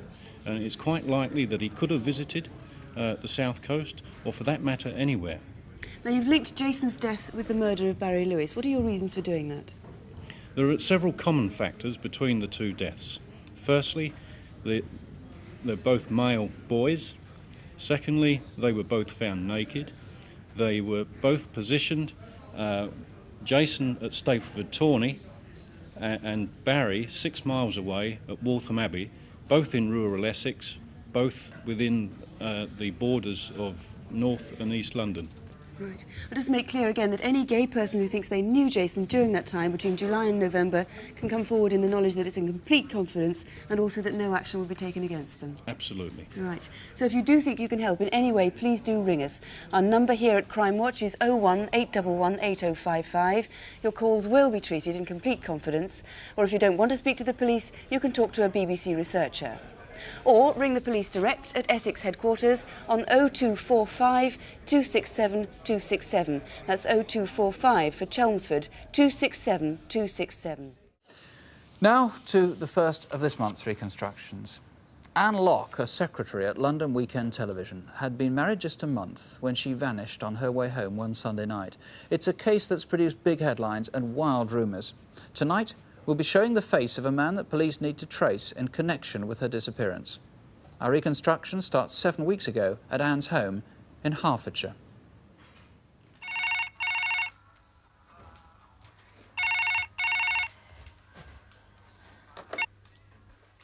Hello? Yeah, yes it is. Oh, hello, Simon. Just after lunch on Sunday afternoon, May the 18th, Anne Locke's boss phoned from London Weekend Television. I'll be in about 4 o'clock. Anne occasionally worked Sundays, but the producer asked if she could work a little later than usual. No, I don't mind. Of course I don't mind. That's fine. All right then. See you later. Bye.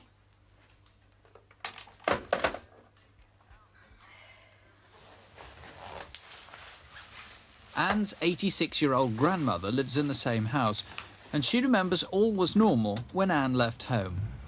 Bye, Nan. I won't be late. Anne's husband was in Dorset for the weekend, planning a diving trip for their sub-aqua club. He was away till late that night.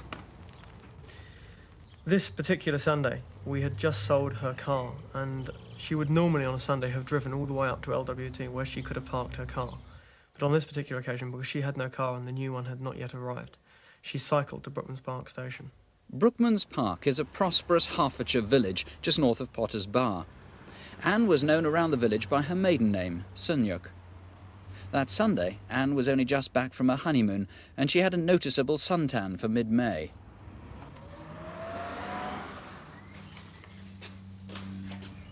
Excuse me, what time's the next train, please? To 43. 43? Yep. The ticket collector clearly remembers Anne arriving with her bike.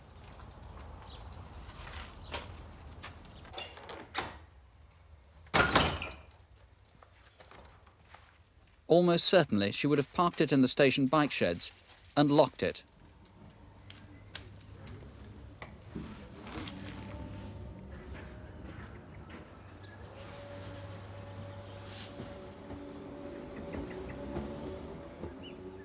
Anne's normal route to work took her on the Welwyn Garden City to London line that used to be called the GN Electric. It stops at places like Potter's Bar and Finsbury Park.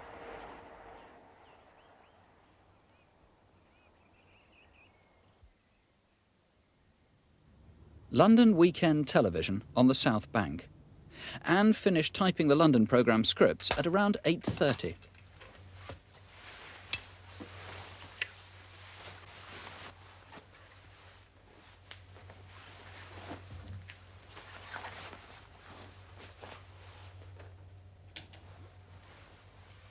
On her way out, she had to hand copies of the scripts to drivers who delivered them to the producers' homes.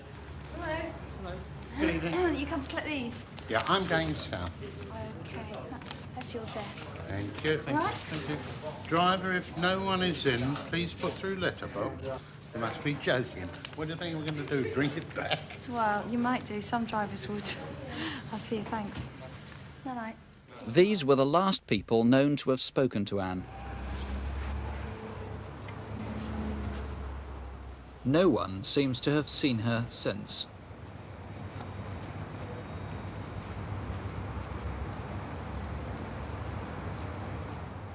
Assuming Anne went home, she'd normally have walked to Waterloo Underground, the York Road entrance.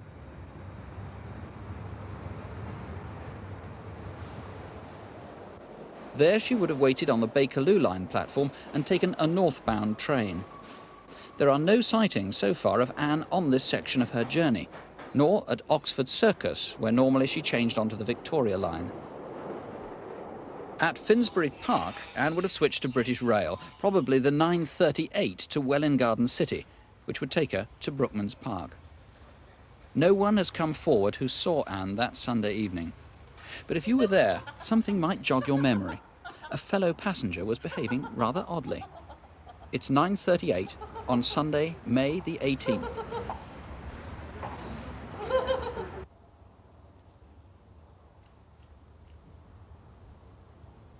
Nine stops down from Finsbury Park is Brookman's Park, Anne's home.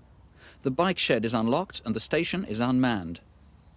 This teenager has come forward and remembers seeing someone about half an hour before that London train arrived. You seen anybody with an air gun? No, why? Somebody been shooting at pedestrians with an air gun. No, I haven't. Been a friend's house, took them off it.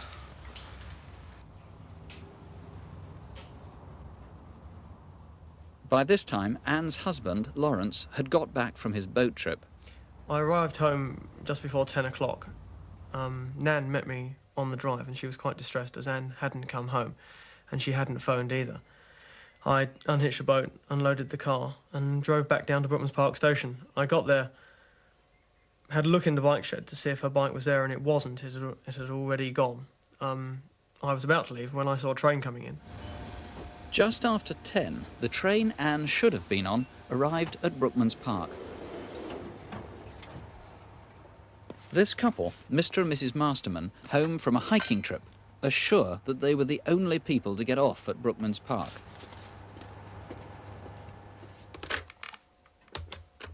I phoned work to actually ascertain that she had left, and they said that she had and left quite some time earlier.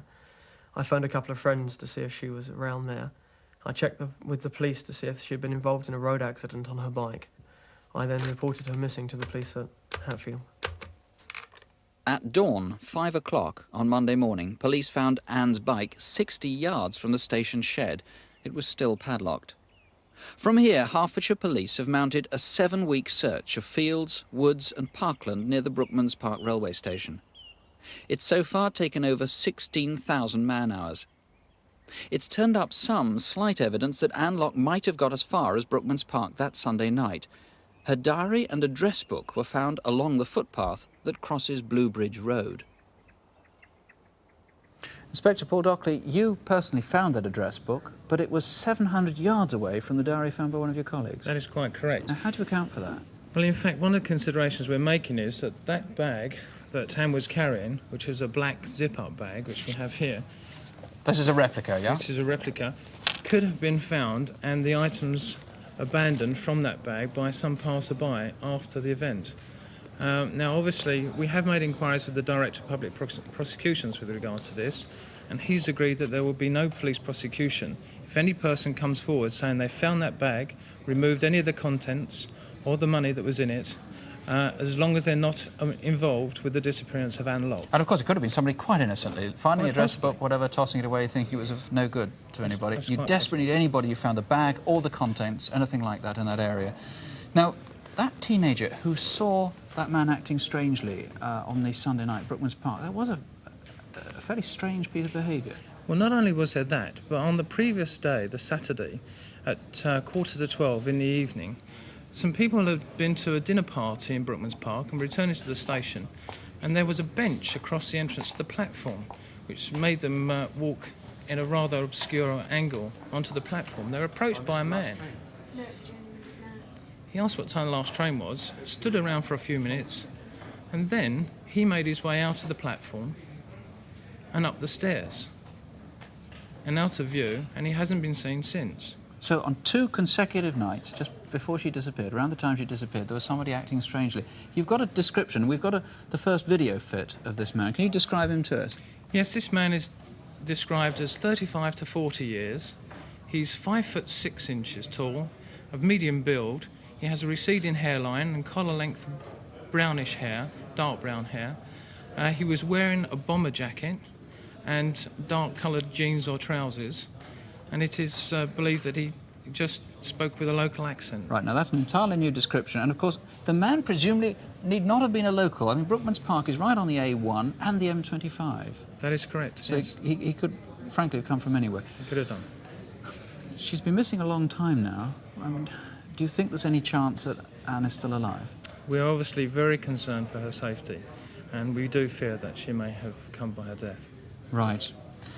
OK, well, if you feel that you can help in any way, please do call us. Detectives are waiting for you. Call right now on 01811 8055. Or you can call the incident room at Welwyn Garden City. That's 0707 331 011. Welwyn Garden City, 331 011. Well, now to our second reconstruction tonight. Just over 7 weeks ago, a 72-year-old woman was found dead in her home in Salford. At first, it seemed she'd died of natural causes, but then it became clear that she'd been asphyxiated. How or why is still a mystery. Georgina Davis was known as Jean to her friends and neighbours, and it's with their help that we've been able to build up a picture of her life and the events which led up to her death. Our reconstruction takes place in Higher Broughton in Salford. Jean lived in one of the newer houses in Mildred Street. Her husband died 14 years ago, and since she had no other family, she lived alone.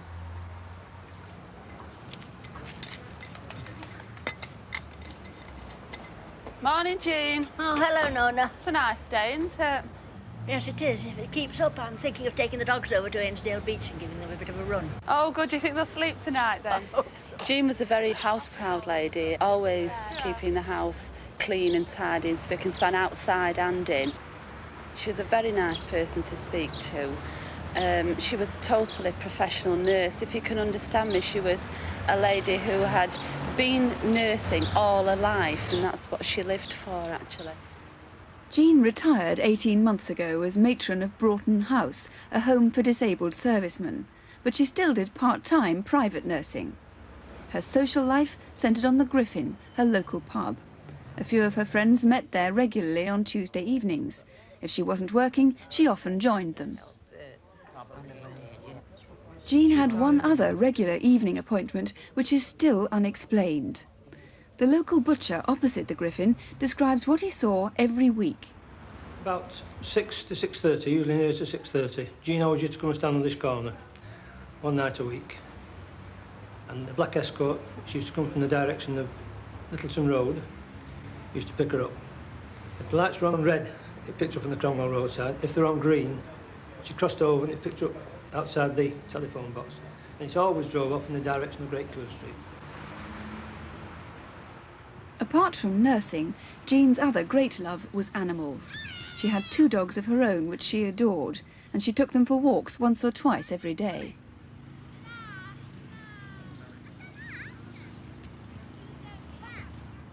On Tuesday, the 20th of May, Jean took the dogs as usual to the old Salford racecourse in the afternoon. it was the last day any of Jean's friends or neighbours saw her alive. Their statements provide us with a patchy account of that day.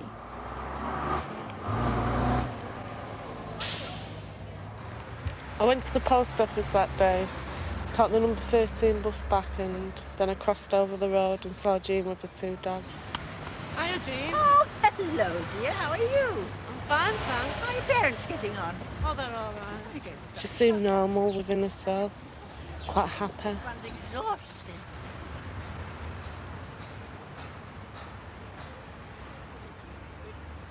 We both walked together up until I reached our house, and I presume Jean then went to her house. I'll tell my mum who was asking about Do. Bye.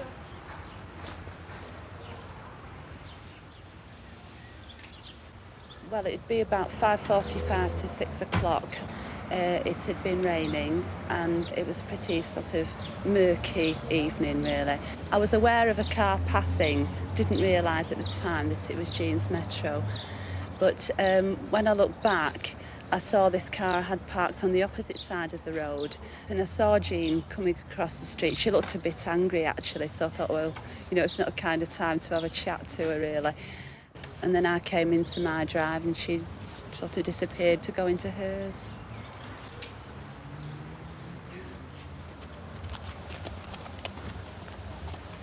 That particular Tuesday night, I'd been on the racecourse walking the dog.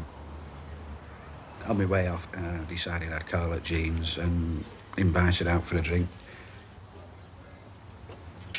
It was near enough 9 o'clock time, give or take a bit either way. And when I got into Mildred Street, I walked up to the house and knocked on the door, rang the bell and banged on the window. It generally made quite a noise, like, so she'd know it was me. And waited a few minutes and got no answer. So I just presumed that she was at work and went home and got changed and fed the dog. And I went across to the Griffin at about 10 o'clock time. Evening all. You up? Usual. Although it was Tuesday, Jean didn't join the others that night. Then at midnight, a neighbour driving down Mildred Street noticed something slightly unusual. There was a light on in Jean's spare bedroom window. The next afternoon, when Jean was late for work, her employer rang her and then drove to her home. When she found the broken window, she called the police.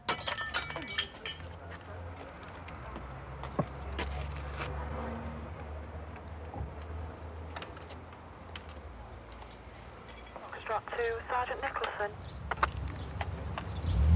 What's your full name, please? Yes, can you rendezvous with 7160 at 1 Charlie, Mildred Street, Salford 7, please? They have a suspicious death. Jean's body had been found upstairs in her bedroom. She died from some kind of pressure to her neck. Hello, Dennis. What's the position up here now? Well, it's pretty tidy up there, but the lads are working on it now. Yeah, thanks very much. There were no obvious signs of violence nor any struggle, but gradually more details emerged which suggest Georgina Davis was murdered. Well, Mr. Patterson, what makes you believe now that she was murdered? Well, although initially there were very few signs of disturbance in the house, we now know that certain property, including a set of house keys with a Yale and a Mortis key on them, are missing, together with a handbag like this, which Mrs. Davis owned, and a blue cagoule with a white stripe down the side. And she'd been seen wearing that very day, hadn't she? This so is that what is she was, suspicious. yes, this is what she was wearing that day. I am particularly interested in finding this item of clothing. Also missing from the house is a pair of green Wellington boots similar to these. So if anybody's seen any of those items of clothing or some keys, please to let you know. Yes, that would be of extreme importance to me. Now, Jean wasn't a great socialiser, was she? She was quite a private person, didn't talk about her private life, which has given you quite a lot of problems. What do you most need to know about her life? Well, one thing has come to light. She is known to have met someone once a week who owns a black A-registered Ford Escort vehicle. This is the car the butcher saw? This is the car that pulled up at the traffic lights near the butcher's shop, yes. The butcher isn't sure exactly which night of the week it was? No, it could be either Tuesday, Thursday or Friday, our information at the moment. We have no idea who owns this vehicle at all, and it is important that we find that person. And you don't think it was a patient she was going to see? It's unlikely, because normally she was very well dressed when she went out on that particular evening. Right. Now, for a few weeks before she died, she hadn't been making those regular visits on Tuesdays to the Griffin pub, had she? Where do you think she might have been instead? Well, it's possible that the black escort could be connected with this, or we have also heard that she had other jobs that we haven't found out about yet. Anyone who has employed Mrs. Davis over recent months, I would very much like to talk to. Right, so you need any patients of Jean's in the recent weeks, the driver of that escort, black escort we saw, and anyone else in particular that you'd like to trace? Yes. Outside the house at 7 a.m. on the Wednesday morning were two men wearing blue boiler suits. These men had a van parked nearby, and they were seen to be looking at the house. We have never traced those men. And finally, what's vital is you need to know somebody who perhaps saw her between 4:15 and 6 o'clock on that Tuesday, the 20th of May. Yes, at 4:15 p.m. she came back from walking her dogs. She was then seen coming back in her car at 6 p.m. I do not know where she was in between, and I would like to find out. Perhaps somebody can solve the mystery. Thank you very much indeed. This is the number to ring, 01811 8055, 01811 8055. If you can't get through here, or you'd rather phone locally, police are waiting for your call at the Crescent Police Station in Salford. That's 061 855 5151. 061 855 5151. We're now to the first of this month's reconstructions. It's the murder of a Chinese restaurateur 6 weeks ago. He was killed by burglars at his home in London, but the possessions stolen by the killers could turn out to be their downfall. This is Gerrard Street in London's Chinatown, one of the few places in Britain you'll find Chinese jewellery. It was pieces identical to these that were stolen in the murder: 3 jade pendants, a dragon and phoenix bracelet, a wedding ring and a gold chain. The victim rarely came to this area, but his picture is now posted throughout Chinatown. His name is Shi Geng-hung. He was killed, it seems, for £100 and that small amount of jewellery. He lived just off the Seven Sisters Road in Holloway. He'd moved from the United States last year to live with his son here in Sussex Way. He was a quiet, rather private man, with few friends or interests outside the family. At 66, he was in good shape and liked walking to keep fit. Monday, the 11th of August, was very much like any other day. And as usual, at about 10:30 that morning, he set off to stroll to Kentish Town, 2 miles away. Just around the corner from the Town and Country Club is Fortis Road and his son's fish and chip shop, the Sun Doe. Mr. Hung's son, Ging Huai-hung, has owned the shop for several years. He and his wife work hard here 7 days a week.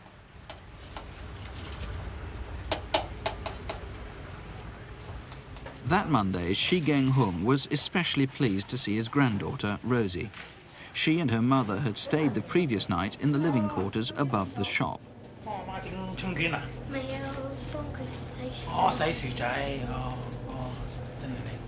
They were preparing food and making the pancake rolls to sell at lunchtime.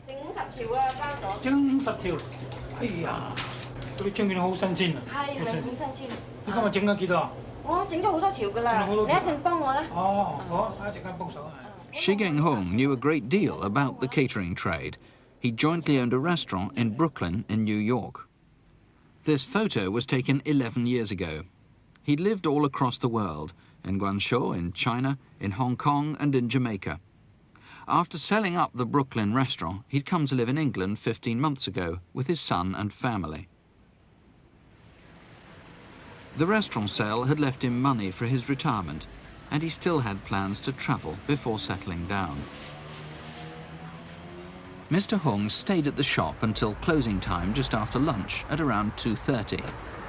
Then he and his son left to go back to Sussex Way to have their own lunch.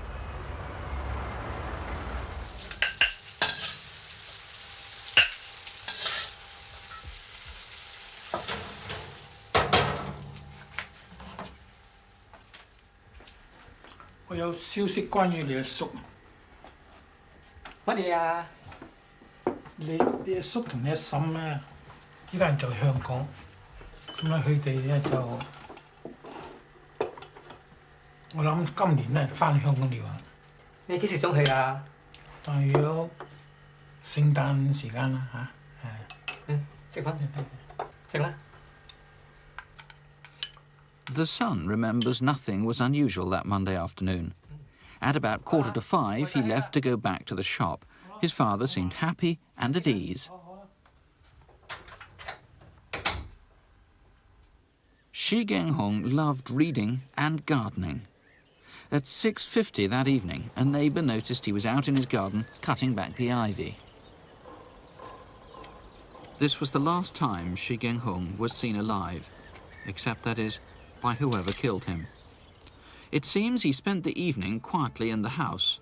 A light was on in the downstairs room where he normally watched TV. Manchester United supporters have arrived back at Harwich after last night's violence in Amsterdam. Whatever happened, the TV was certainly switched off by morning. We know he had an evening meal and washed the dishes, but the light stayed on all night. Sometime between 9 and 11 p.m, at least 2 people got into the house. They stabbed, tortured and battered Shi Genghong to death. The man now hunting for his killers is Detective Superintendent Fergus Corcoran. It was a particularly horrible and vicious killing, wasn't it? Yes, it was. An appalling attack on a defenceless man who suffered horrific injuries, and the people responsible must be caught. Are they Chinese? English? Do we know? At this stage, I can't really say. Now, the jewellery they took is very distinctive. I've got one item here. This is pure gold, and it's quite something. The most recognisable piece, in fact, is identical to this. It is gold, and to describe it, here's Dr. Stephen Tang from Manchester, who's an expert in Oriental jewellery of this sort. This is a gold bracelet, usually presented to the bride before her wedding. It's from the close relatives of the family, with a dragon and a finished design with a double happiness in the middle. It represents harmony and fortune. The value will cost the family perhaps a few thousand of dollars, Hong Kong dollars, and yet it's not the value that is money value that's important, it's the sentimental value that is within, which is most paramount. So you need anybody who's seen that jewellery to call you. Any other clues? Yes, any of that jewellery particularly, and about 4,500 luncheon vouchers were stolen of various denominations, but they're all marked in one of two ways. Either the marking of 2 lines across at the front of the voucher, or a form of Z-type marking. They're all marked in one of those ways. I mean, frankly, if I've got several thousand luncheon vouchers, which perhaps I shouldn't have, or I've got this sort of jewellery, which again, maybe I shouldn't have, I'm going to be a bit worried about calling you. Sure. Well, I would appeal particularly to any of the criminal fraternity who may have come into possession of those items to ring me in the strictest of confidence. I'm not worried about their possession at this time. I'm solely concerned in the identity of the people responsible. You're not going to take action against them? At this stage, no. Now, what about the killers? How many of them? What do we know about them? From the inquiries we've made so far, I'm satisfied that there were at least 2 of them, and they left the house and walked down Sussex Way in the direction of Seven Sisters Road, which is a very, very busy thoroughfare. As they turned into Seven Sisters Road, there is the Safeway supermarket, and directly outside Safeway's there is a bus stop with numerous buses stopping there and carrying passengers on up towards Finsbury Park. Now this is between 9 and 11 p.m. at night. Lots of people around, lots of pubs near there too. That's right. No doubt at all, if people were at the bus stop or on the buses, I would appeal for them to recollect if they saw at least 2 people, both of whom indeed would have been bloodstained. OK, those pubs, very quickly. Yes, there's 3 public houses where people may have come from. The Enkel Arms at Hornsey Road, or the next one at the junction of Seven Sisters Road, and the Nag's Head at Holloway Road. Right. There's a £5,000 reward. If you can help, please call us. A particularly horrible killing. The number to ring if you can help, 01811 8055. If you've any information at all, please call 01811 8055. You can speak to a detective or to a BBC researcher, and in English or in Cantonese. Or you can call the incident room at Holloway Police Station on 01 263 9090. That's 01 263 9090. Our next reconstruction is the tragic death of Diane Sindall in Merseyside. Diane was killed sometime around midnight on Friday, August the 1st, on Borough Road in Birkenhead. It's the busy main road through the town, but it's also a trunk route linking Liverpool with North Wales and Cheshire. So police are hoping that long-distance travellers, as well as local people, might be able to help. Diane lived and worked in Seacombe, just outside Birkenhead.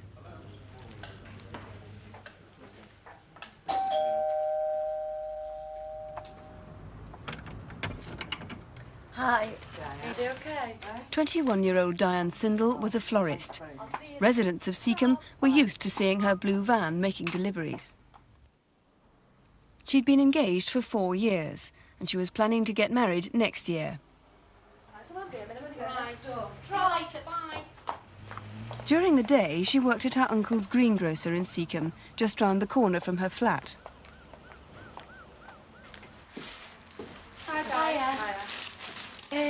Are your steak pies hot? Red hot. Oh, go on, get one then. Okay. Oh, well, she used to come in every day, you know, for a pie, a hot pie. She used to go to market early in the morning. So she used to count, you know, how much everything was. But I mean, she was saving up to get married. It's only natural that you're careful. I mean, I was at that age. Yeah. She was a very nice girl. It was something that shouldn't have happened. No.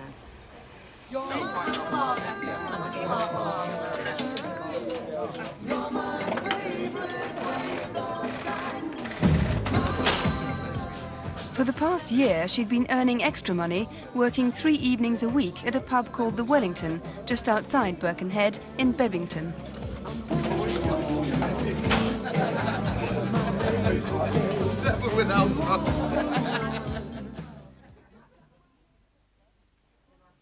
On the evening of her death, it was, as usual, about 11:30 by the time the pub had been cleared up and Diane was able to leave. Absolutely starving, yeah. She said she might pick up something to eat on the way home. I don't know, I think I'll stop off and get some fish and chips. By 11:45, Diane was in her blue van, heading towards home. It's a 5-mile journey back to Seacombe along the Old Chester Road. 2 joiners were working late in a car accessory store at the junction where Diane had to turn left into Borough Road, Birkenhead. It was about midnight when one of them saw the blue van stop. A short time later, the other joiner saw Diane leaving her van. It had run out of petrol.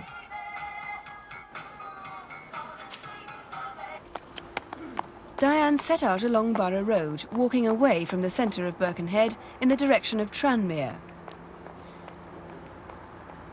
She might have been planning to call on a nearby friend for help, or she may have been heading for a petrol station half a mile away, or perhaps she hoped to pick up a taxi. After that first sighting by the 2 joiners at the auto centre, the second sighting was a few minutes later, further along Borough Road.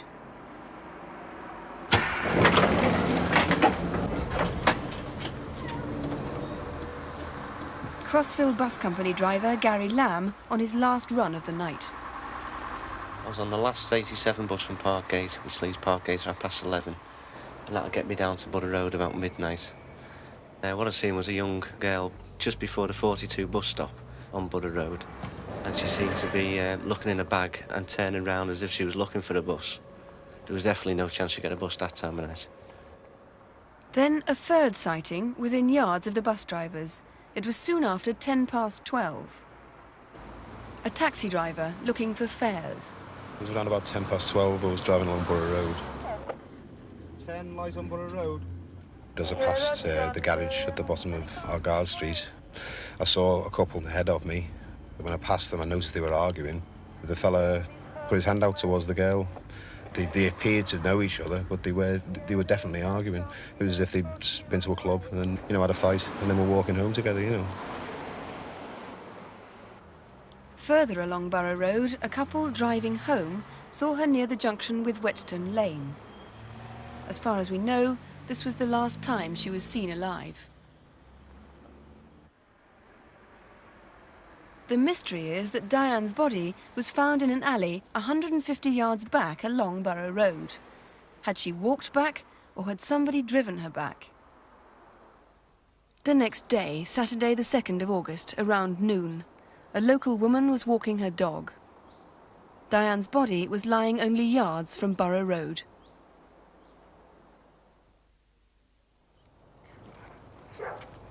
Two and a half miles away at Bidston Hill that Sunday, 3rd of August, Anne Loven and Jim Foster were exercising their dogs. As they walked down a path near Viner Road North, they noticed someone had started a fire.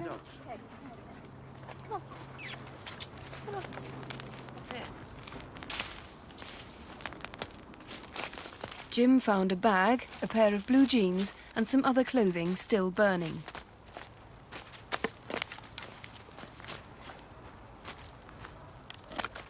There was also a charred page from a Barclays paying-in book. Detective Superintendent Tom Baxter is in charge of this investigation. Those were Diane's clothes burning there, weren't there? Yes. But whoever started that fire only just done so. Yes, the fire was discovered about 8 p.m. on the evening of Sunday, the 3rd of August. We do feel that the person who was burning Diane's clothing was disturbed. We are anxious to that end to trace anybody who was on the Bidston Hill area that evening, whether it be anybody who witnessed the fire, whether they saw anybody acting suspiciously, or whether they saw anybody carrying a bundle of clothing, or maybe carrying a bag which could possibly have contained that clothing. Must have looked quite conspicuous, actually, too. Could you just show us on the map now those 3 places where Diane was seen that Friday night on the 1st of August? That's where she ran out of petrol. Diane ran out of petrol on Borough Road opposite the Auto Safety Centre. She left her vehicle, and then there are 3 sightings of her as she walked along Borough Road out of the Birkenhead town centre.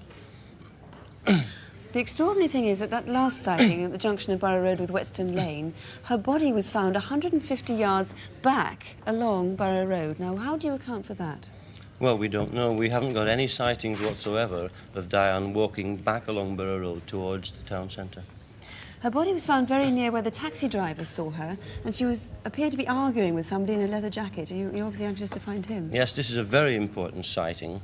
It appears that Diane was arguing with a man, and we are anxious to trace this person. There was another girl assaulted that very same night on Borough Road. It's extraordinary that nobody saw anything.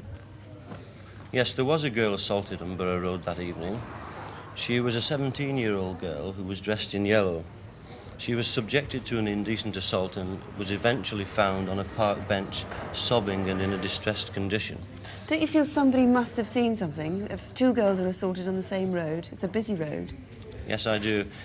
It's very relevant that the assault must have taken place about the same time that we feel that Diane met her death, and I find it incredible in this busy, well-lit area that nobody has come forward who has actually seen either of these assaults taking place. And somebody in a white Ford Sierra was seen too, who you'd like to come forward? There was a white Sierra seen parked close to the murder scene at the relevant time. I would like that driver to come forward. Well, if you can help, please, if you can see anything that night which might help, please ring us. And if you've been approached or accosted or assaulted in the Borough Road area any time in the last few weeks, any description you can give could be vital. You can ring and speak in complete confidence to a female BBC researcher or a woman police officer. The number here in the studio, 01811 8055, or call Birkenhead Police Station on 051 777 4979. That's 051, the code for Liverpool, 777 4979. Now to the first of this month's reconstructions. It's a crime that's been in the news again tonight. It was a week ago that Karen Hadaway and Nicola Fellows went missing. At about this time, search parties were setting out to look for them. Sussex police have helped us, with the family's consent, to reconstruct what's known so far. It may be that their killer was a local man, perhaps he even knew the girls, but he could have come from anywhere at all. What's not in doubt is that last Thursday he was in Brighton. The Moulscombe estate lies across the A27 Brighton to Lewes Road. Just opposite is Wild Park. This is where last Friday afternoon 2 local teenagers had come to search the undergrowth in response to police appeals for help. And this is where they found the bodies of the 2 girls in a play den deep inside the undergrowth. Right, good morning, ladies and gentlemen. The information from the public continues to flow in. It's now day 5 of the inquiry. We increased the team again today. We seem to be increasing it almost daily now. This is the largest investigation in Sussex since the Brighton bombing. Already 10,000 people have been interviewed and 4,000 homes have been visited. There were a number of new sightings of the 2 girls up until about 6:30 p.m. Unfortunately, we still have not got a sighting of these girls going into that park. Newick Road, East Moulscombe. At 5 last Thursday afternoon, the girls were playing with a group of friends outside a neighbour's house. Soon after, they made their way from Newick Road here across the A27 to Wild Park. A park policeman clearly remembers seeing them, even though the girls were forbidden to come here by their parents. 5:15 last Thursday, I was walking through the park. I saw 2 girls under the tree, swinging on the tree. I approached them and told them, asked them what they was doing up there. Now, come on, what are you doing up there? Before getting hurt yourself. That was 5:15, and this is the last precise timing police have. Sometime in the next half hour, the girls crossed back over the main A27. At roughly 5:45, they were outside the fish and chip shop in Barkham Road. Next, they were seen going down the subway that leads back to the Wild Park side of the road. It was now 6 to 6:15. Anyway, you're going to the Wild Park. From the subway, they must have headed up Coldene Lane towards another fish and chip shop. This girl, 16-year-old Tracy Cox, is the next witness. She noticed the girls, whom she knew, outside the shop, and as she left, she spoke to them. Tracy then walked with them back over the main road and into the estate. Police are anxious to establish precise timings. The 3 girls passed the playground near Barkham Place. Could you have seen them there? Nicola, with the dark hair, was wearing a very bright pink sweatshirt. Isn't it about time you two are going home now? Yeah, we are. Tracy says she left them near the end of Ringmer Road, not far from where they lived. Tracy! Bye! By now, it was getting dark, and both girls' parents had been looking for them. This girl, Michelle Tippett, was coming down Barkham Road after delivering papers on the estate. Right, where are you going? Oh, we're going to Wild Park. All right, you better tell your mum first. Michelle met them at roughly 6:25. Come on, Karen. 1 minute. Karen, come on. Right. I'll see you later. After that, they crossed the road again, and at about 6:30, they were seen outside the entrance to the park. My Karen wouldn't go off with any strangers. Had to be somebody that Nicola and Karen both knew, both trusted. And it's very important for everybody, not just necessarily people on this estate, but on all the estates in Brighton. If you know something, no matter how small it seems to you, to the police, it's very important. Just get in touch with them. Ring them anonymously, you know, if you must do. Anything, no matter how small, please just get in touch with them, because it could save the life of somebody else's child. John McConnell, there can't be many more distressing crimes you've had to investigate. No, this was a particularly horrific offence of murder committed against two children of tender years, and both were indecently assaulted just prior to their death. I'm therefore appealing to anybody that saw these 2 girls in the Wild Park or Moulscombe area after 5 p.m. on Thursday last, the 9th of October. I'm also appealing for anybody who was in the Wild Park area or Moulscombe area of Brighton during that period and who have not yet come and seen us and told us what they were doing. Now, you announced today that 2 young men were seen running away from that park. That was about 7 o'clock, 7:30 that evening. Yes, there were 2 youths seen by 2 separate people coming away from the Wild Park area at approximately 7:30 p.m. last Thursday, the 9th of October, and we're very anxious to get them to come forward so that they can be eliminated from the inquiry. Now, they might be completely innocent, of course, just running away, larking around. They might have been late for something, and they might be a little reluctant after all this publicity to come forward, thinking, oh, we're going to be in for some pretty tough questioning. Yes, that's quite true, but it's essential that they do come forward so that we can eliminate them and then get on with looking at other people who might be more significant in the inquiry. Obviously, it's going to waste hundreds of man-hours if they don't come forward voluntarily as well. Yes, we've had a very big team of officers on this inquiry, and of course we're anxious to use their resources in the best way possible. Now, there was an appeal some time ago about a man who'd been cruising in, I think it was a blue car, a couple of weeks before this incident, and it was thought that he might have been trying to solicit small girls. Yes, that's true. We've been trying to establish the identity of a man who, approximately 3 weeks ago, tried to inveigle a young girl into his car, which was a blue car, and as yet we haven't traced this man. He was said to be approximately 25 years of age. He had ginger hair, and of course we are again very anxious to trace him, so that again perhaps he can be eliminated from the inquiry also.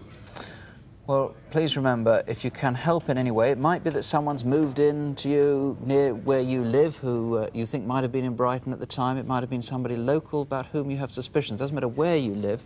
If you can call us, you might prevent what happened to Karen and Nicola from happening again. The number here in the studio, here it is, 01811 8055, 01811 8055, or you can call the incident room in Brighton directly, 0273 606 744. That's 0273 606 744.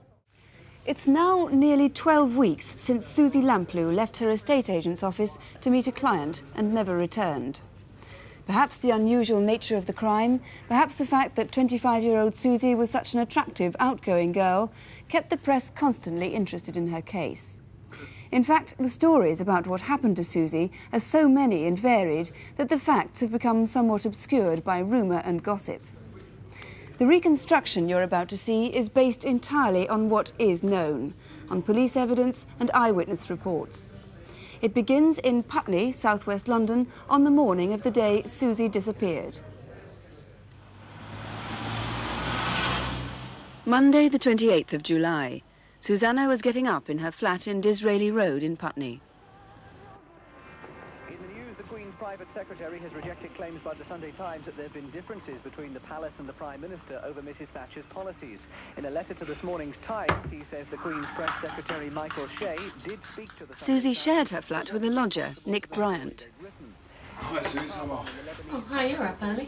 Would you like a cup of tea before you go? I can't. I've got an 8:30 meeting this morning. You going to be in tonight? Yeah, I expect so. I'll see you later. Oh, by the way, have you left the ironing board up? Yes, it's in the sitting room. Great. Okay, see you tonight. Bye. Have a nice day.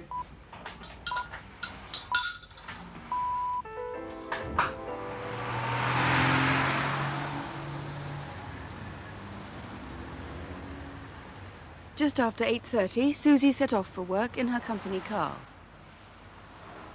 It was only a 10-minute drive from home to her office in the Fulham Road.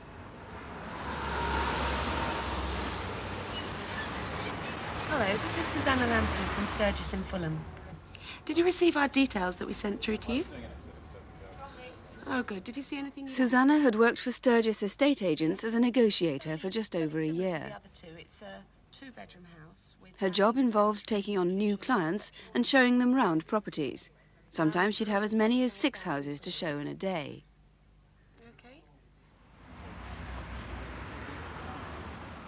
On this Monday, she left the office at 20 to 1, and as was often the case, she told no one where she was going or when she'd be back.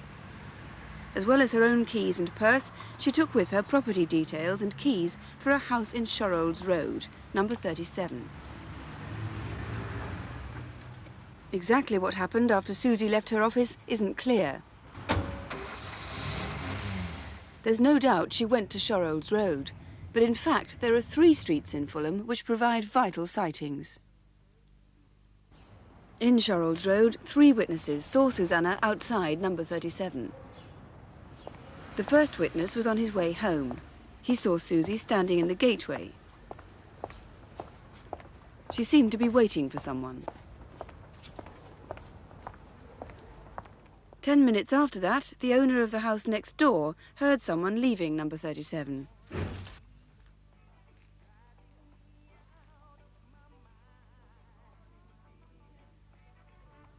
That brief glimpse led to this artist's impression. At about the same time, Nicholas Doyle was on his way to the nearby North End Road market.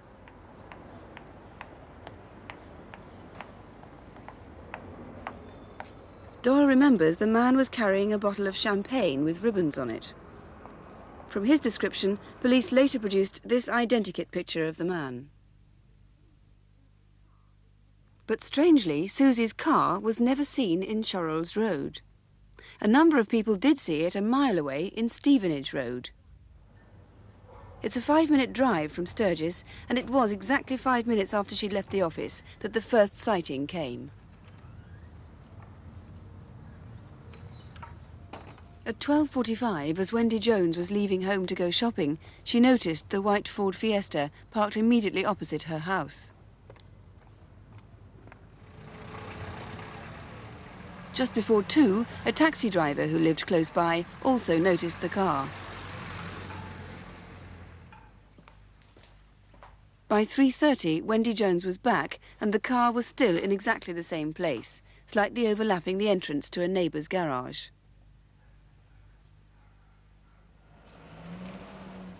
Then at 5:15, the garage owner, Richard Mann, saw it too. Other witnesses remember the car in the same position. It seems it was there all afternoon. But in a 3rd street in Fulham, there's conflicting evidence. A sighting of Suzy and her car. The Fulham Palace Road is about half a mile from Stevenage Road. At about 2:45, Barbara Whitfield, a friend of Susanna's, was cycling to a business appointment. She has no doubt she saw Suzy driving towards her. She waved, but Suzy was talking to her passenger and didn't see her.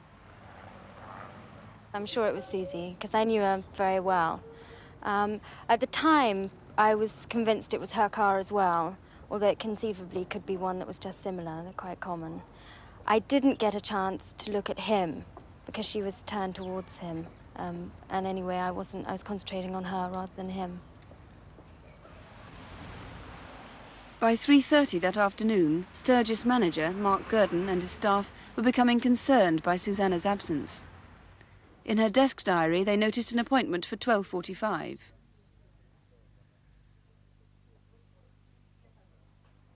To start off with, I personally went round to 37 Shorolds Road to see if she perhaps got herself locked in or something like that.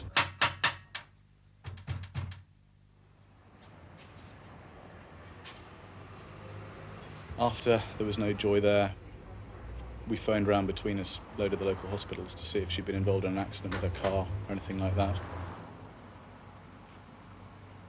We continued to do that actually for a few hours because obviously she could have gone to Putney or where she lived, so we checked with those hospitals. Finally, before actually officially reporting her missing to the police, we phoned her mother just to check to see if she'd gone home. She hadn't gone there. And obviously by that stage we were very concerned and phoned at about 5:30 to the police to report her officially missing. Be on the lookout for a white Ford Fiesta, registration mark B Bravo 396 G Golf A Alpha N November. It's concerned an abduction from... At 9 o'clock, police began a street search for Suzy's car. It was still parked in the same place in Stevenage Road. Fulham receiving. Go ahead. I found this white Ford Fiesta, B Bravo 396 Golf Alpha November in Stevenage Road. Can you inform the CID, please? The driver's door was unlocked and inside was her purse, but neither her own keys nor the keys to 37 Shorolds Road have yet been found. The driving seat was pushed back from Suzy's normal driving position. This picture was taken on Saturday night, just 2 days before she disappeared. Suzy Lamplugh has now been missing for 81 days. Well, Detective Superintendent Carter, one of the strangest things is that, as we can see from the map, she parked her car in Stevenage Road and yet she was going to an appointment in Shorolds Road. Why do you think that was? That is right. It takes exactly 5 minutes from where she parked her car on Stevenage Road to Shorolds Road. And we know that she arrived there, or the car was definitely seen at 12:45. What about the sighting of her, the third sighting at about 2:45 by a friend of hers in the Fulham Palace Road? How do you account for that? Well, Miss Whitford is the only witness throughout this inquiry who actually knows. So, of course, her sighting has to be taken very seriously. It's a complete mystery. It was the last time she was seen alive, too. That is the last time, yes. What about the keys to 37 Shorolds Road and the property details? They've never been found, have they? No, when she left the company, she took keys to the property of number 37 on this distinctive yellow fob. We still haven't found that. So perhaps somebody might have seen that. Could we have your description again of the man that Mr. Doyle saw? I gather you're much happier with the description you got from him than perhaps the one that got more publicity of Mr. Kipper earlier on. Yes, we're looking for a type. I'm asking that people look for a type. He's aged 25 to 30. He has a dark complexion and we believe probably a broken nose. He has dark hair which is swept back and he was immaculately dressed in a charcoal dark suit. Do you think Suzy knew him? Well, the fact that the car was at Stevenage and Shorolds she was seen later indicates that she probably did know him, yes. Now, the other important thing is that a couple were seen arguing fiercely in that area, weren't they, by a man who hailed a taxi cab later on? Yes, between 2 and 2:30, a taxi was hailed by a man who has a full beard and a moustache. And he told the taxi driver he'd just witnessed a couple having an argument. Now, I'm appealing to that man to come forward, and of course I would like to eliminate the couple who, in fact, were having the argument. He might have vital information, mightn't he? He could well have vital information, yes. Now, this case has had so much publicity, as I said earlier on. A lot of people have come forward to help. There's been a lot of rumour and gossip, really.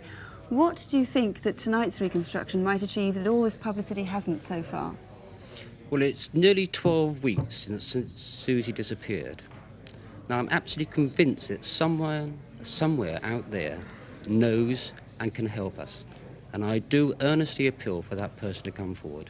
We just need that one call, Mr. Carter. Thank you very much.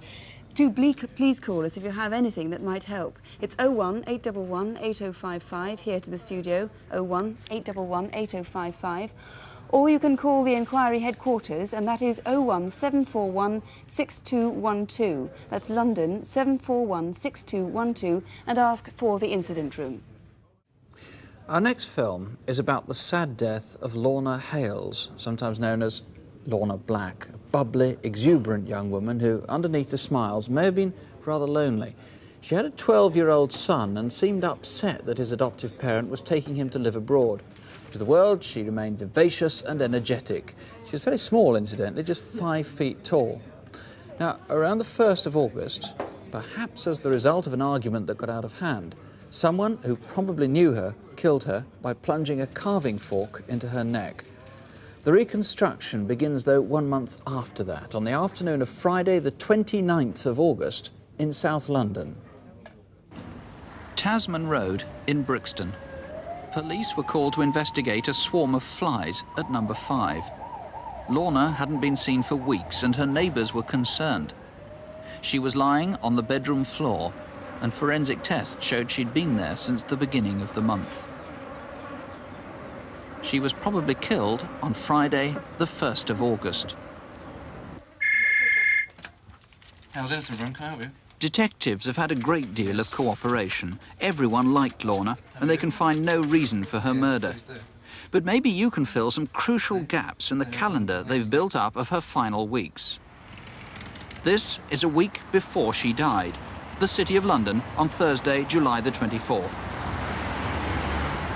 Lorna arrived for work as usual at Call Quick Printers in Chamomile Street, but suddenly packed in her job. Before she left that day, she was her normal, talkative self, and this colleague remembers her saying she was planning a fundraising barbecue for her local Labour Party.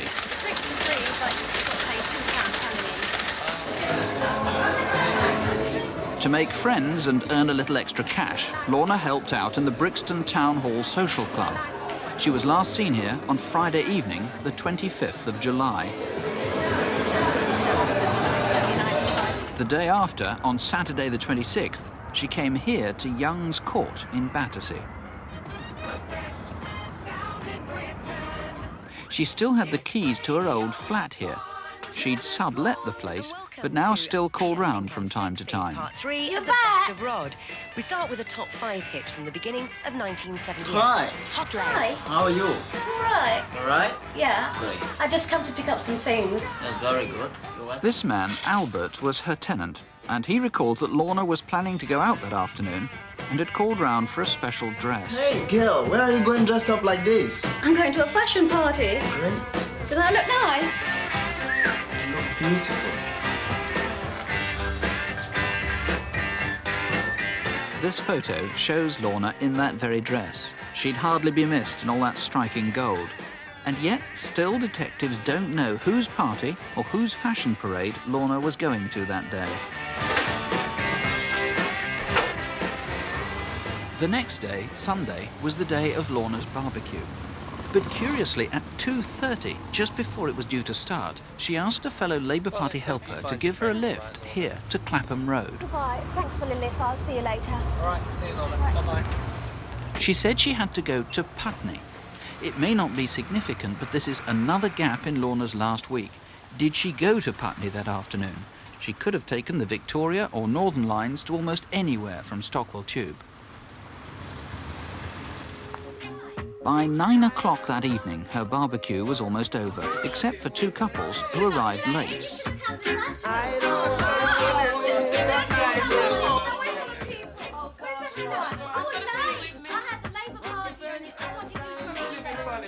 They apparently knew Lorna, but no one else there knew them. The police say they want them to call in to Crimewatch, simply so they know who these people were. Clapham Common on Wednesday, the 30th of July. It's now about 2 days before Lorna died. The police know she came here that afternoon to hire some videotapes. She had no work that week, and detectives would like to know how else she filled her time. Hello. Even without work, Lorna always kept herself busy. On Thursday lunchtime at the laundrette in Landor Road, these women remember her calling to see if they were free for a sales demonstration at her home that evening. Are you coming to my Hadaway party tonight? I can't, I've got to have my hair re-permed. But can you still order what we wanted? Bleach and a floor cleaner? I suppose I could do. Oh, thanks, Lorna. Bye. All right, bye, Lorna. Probably see you again tomorrow.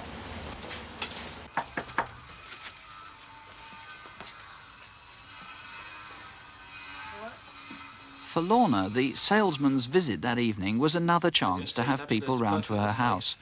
But though she'd invited others, no one else turned up for the demonstration. The salesman recalls Lorna seemed quite relaxed. Very clean. That's basically it. This will last you in the course of about a year. The salesman left by 9:15, and as far as is known, no one else called round that evening, and Lorna didn't go out. Tasman Road on the morning of Friday, August the 1st.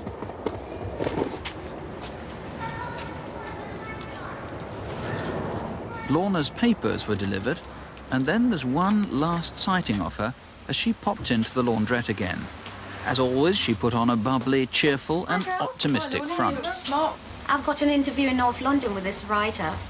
As a travelling nanny, it means travelling all over the place. That sounds great. Good luck. Thanks very much. Let us know how you get on. Bye.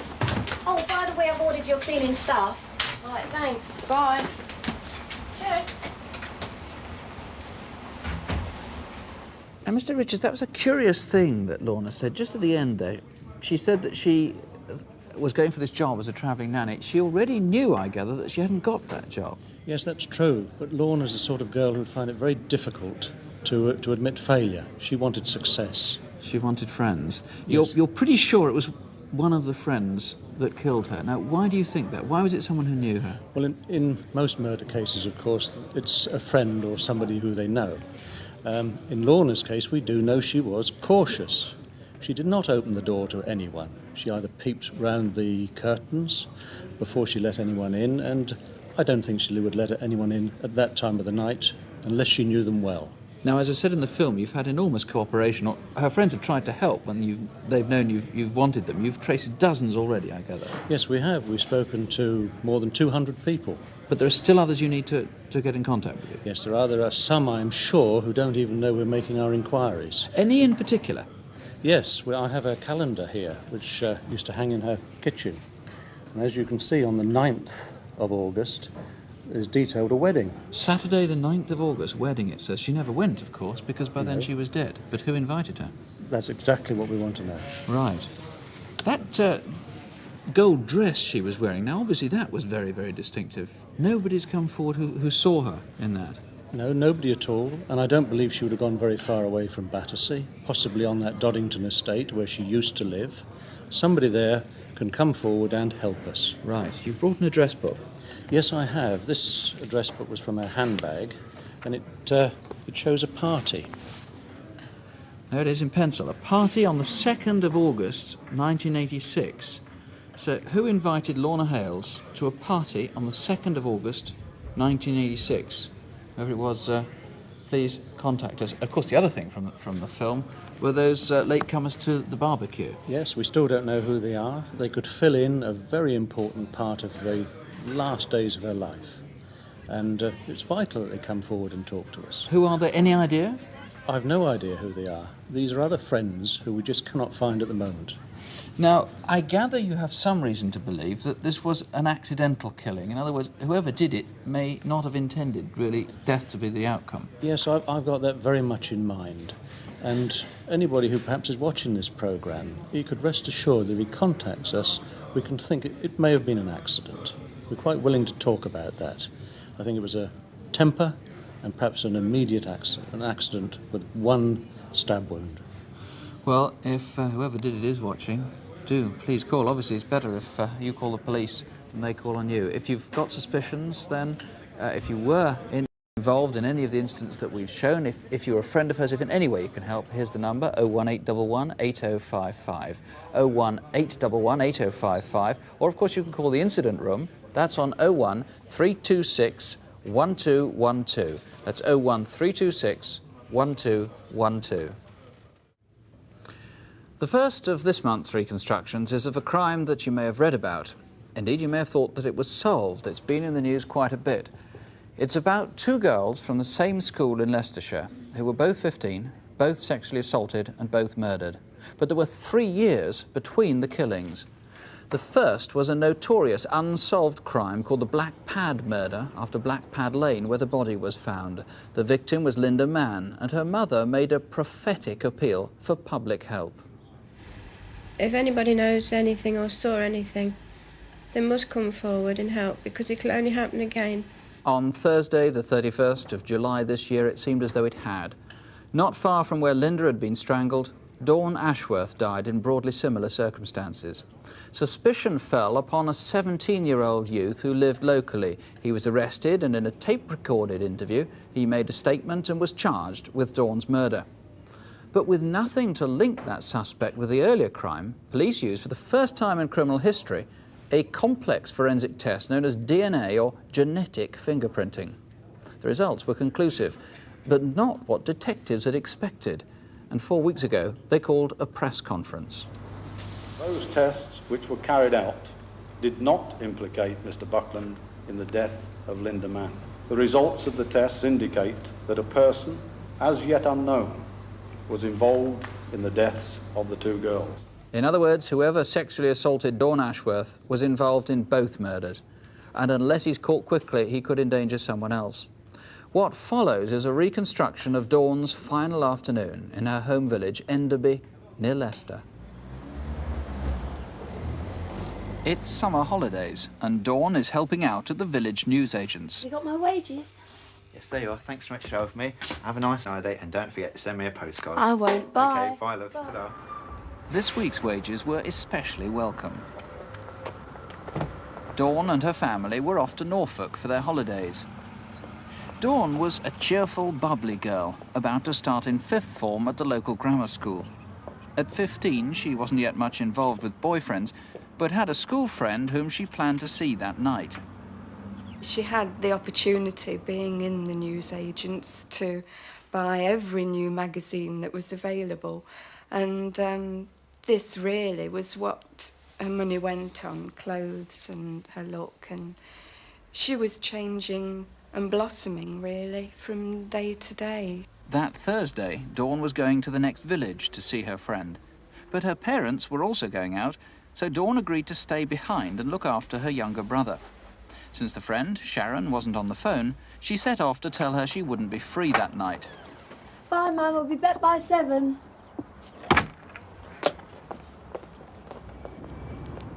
Dawn was seen on her way at about 4:15. Hi. Tony and Leslie were friends from school. This is 10 Pound Lane, which goes to Narborough.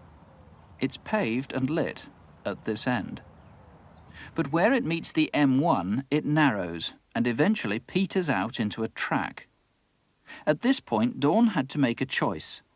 She could go either left across the motorway on the footbridge and go past the radiator works down to a dual carriageway, or straight on and down the track.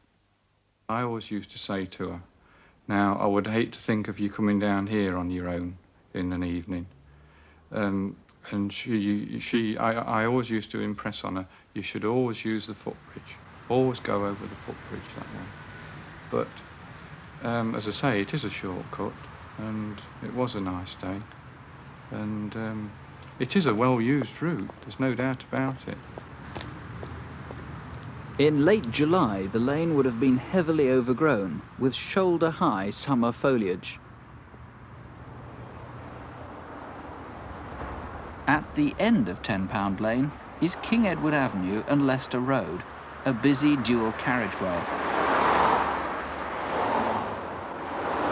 It's now about 4:25 p.m.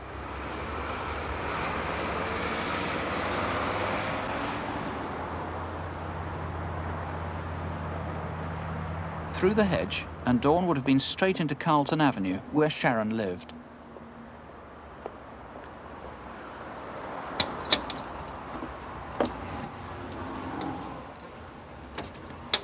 Hi, is Sharon there? Oh, hi, no, she's just gone down to the phone box with Sue. Oh. Perhaps you'd like to try Sue's house. All right, thanks, bye. Bye.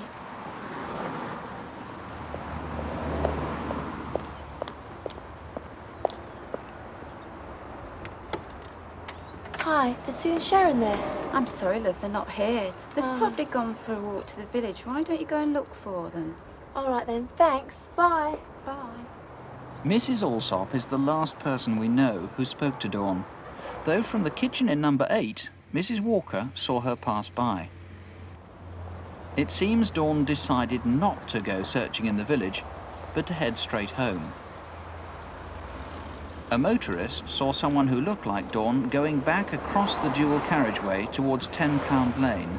The time was now 4:40. From here, it's 15 minutes walk to home.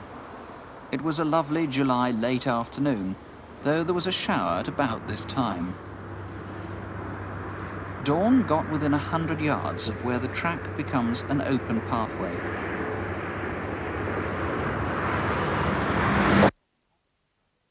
Somehow, she was taken off the track, was raped and strangled. 2 separate events suggest Dawn died between 5 and 5:30, the time she should have reached her home. Just the far side of the footbridge across the motorway, 2 men were out in the yard of the radiator works. The sound seemed to come from the direction of 10 Pound Lane. At 5:30, 2 motorists saw a man run across the road from 10 Pound Lane. They had good reason to remember him. At the top of that embankment is the M1.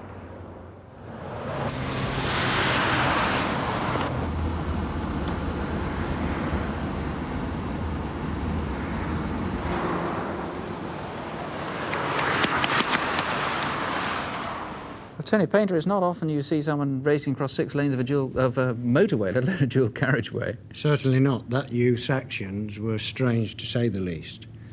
6 lanes, just short of junction 21 on the M1, which is the turn for Leicester.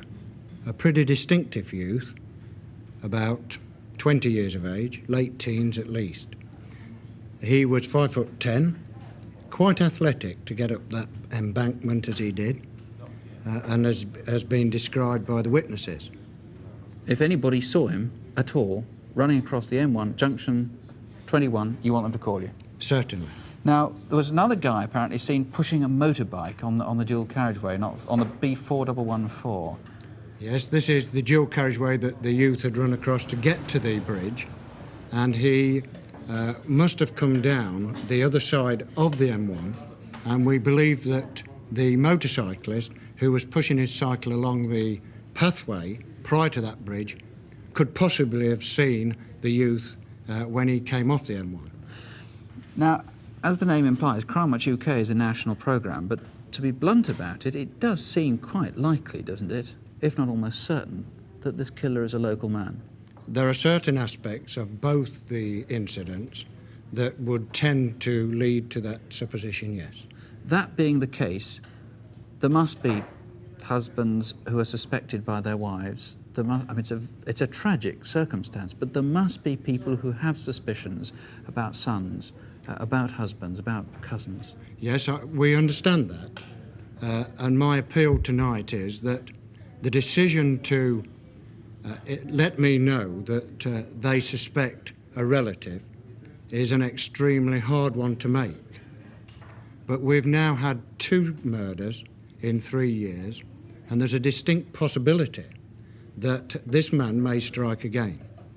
And I ask any person who is shielding or suspects that a relative is involved to take that into account and to let me know. I'm sure that probably someone will have suspicions and they may be unfounded, but I wish to assure them that the information they give us will be in the strictest confidence. Superintendent Painter, thank you very much indeed. If there is anything you can do to help, please ring us right now. The number in London is 01811 8055. That's 01811 8055. Or you can ring the incident room at Enderby. That's on 0533 482 400. That's 0533, the code for Leicester, 482 400. It leaves a tremendous gap. It's not only a daughter that we've lost, but personally I've lost a very good friend, and that's what I'd brought her up to be, so that she could come to me with anything at all. And it's that friendship, really, that I miss more than anything. Dawn Ashworth's mother, please do help if you can.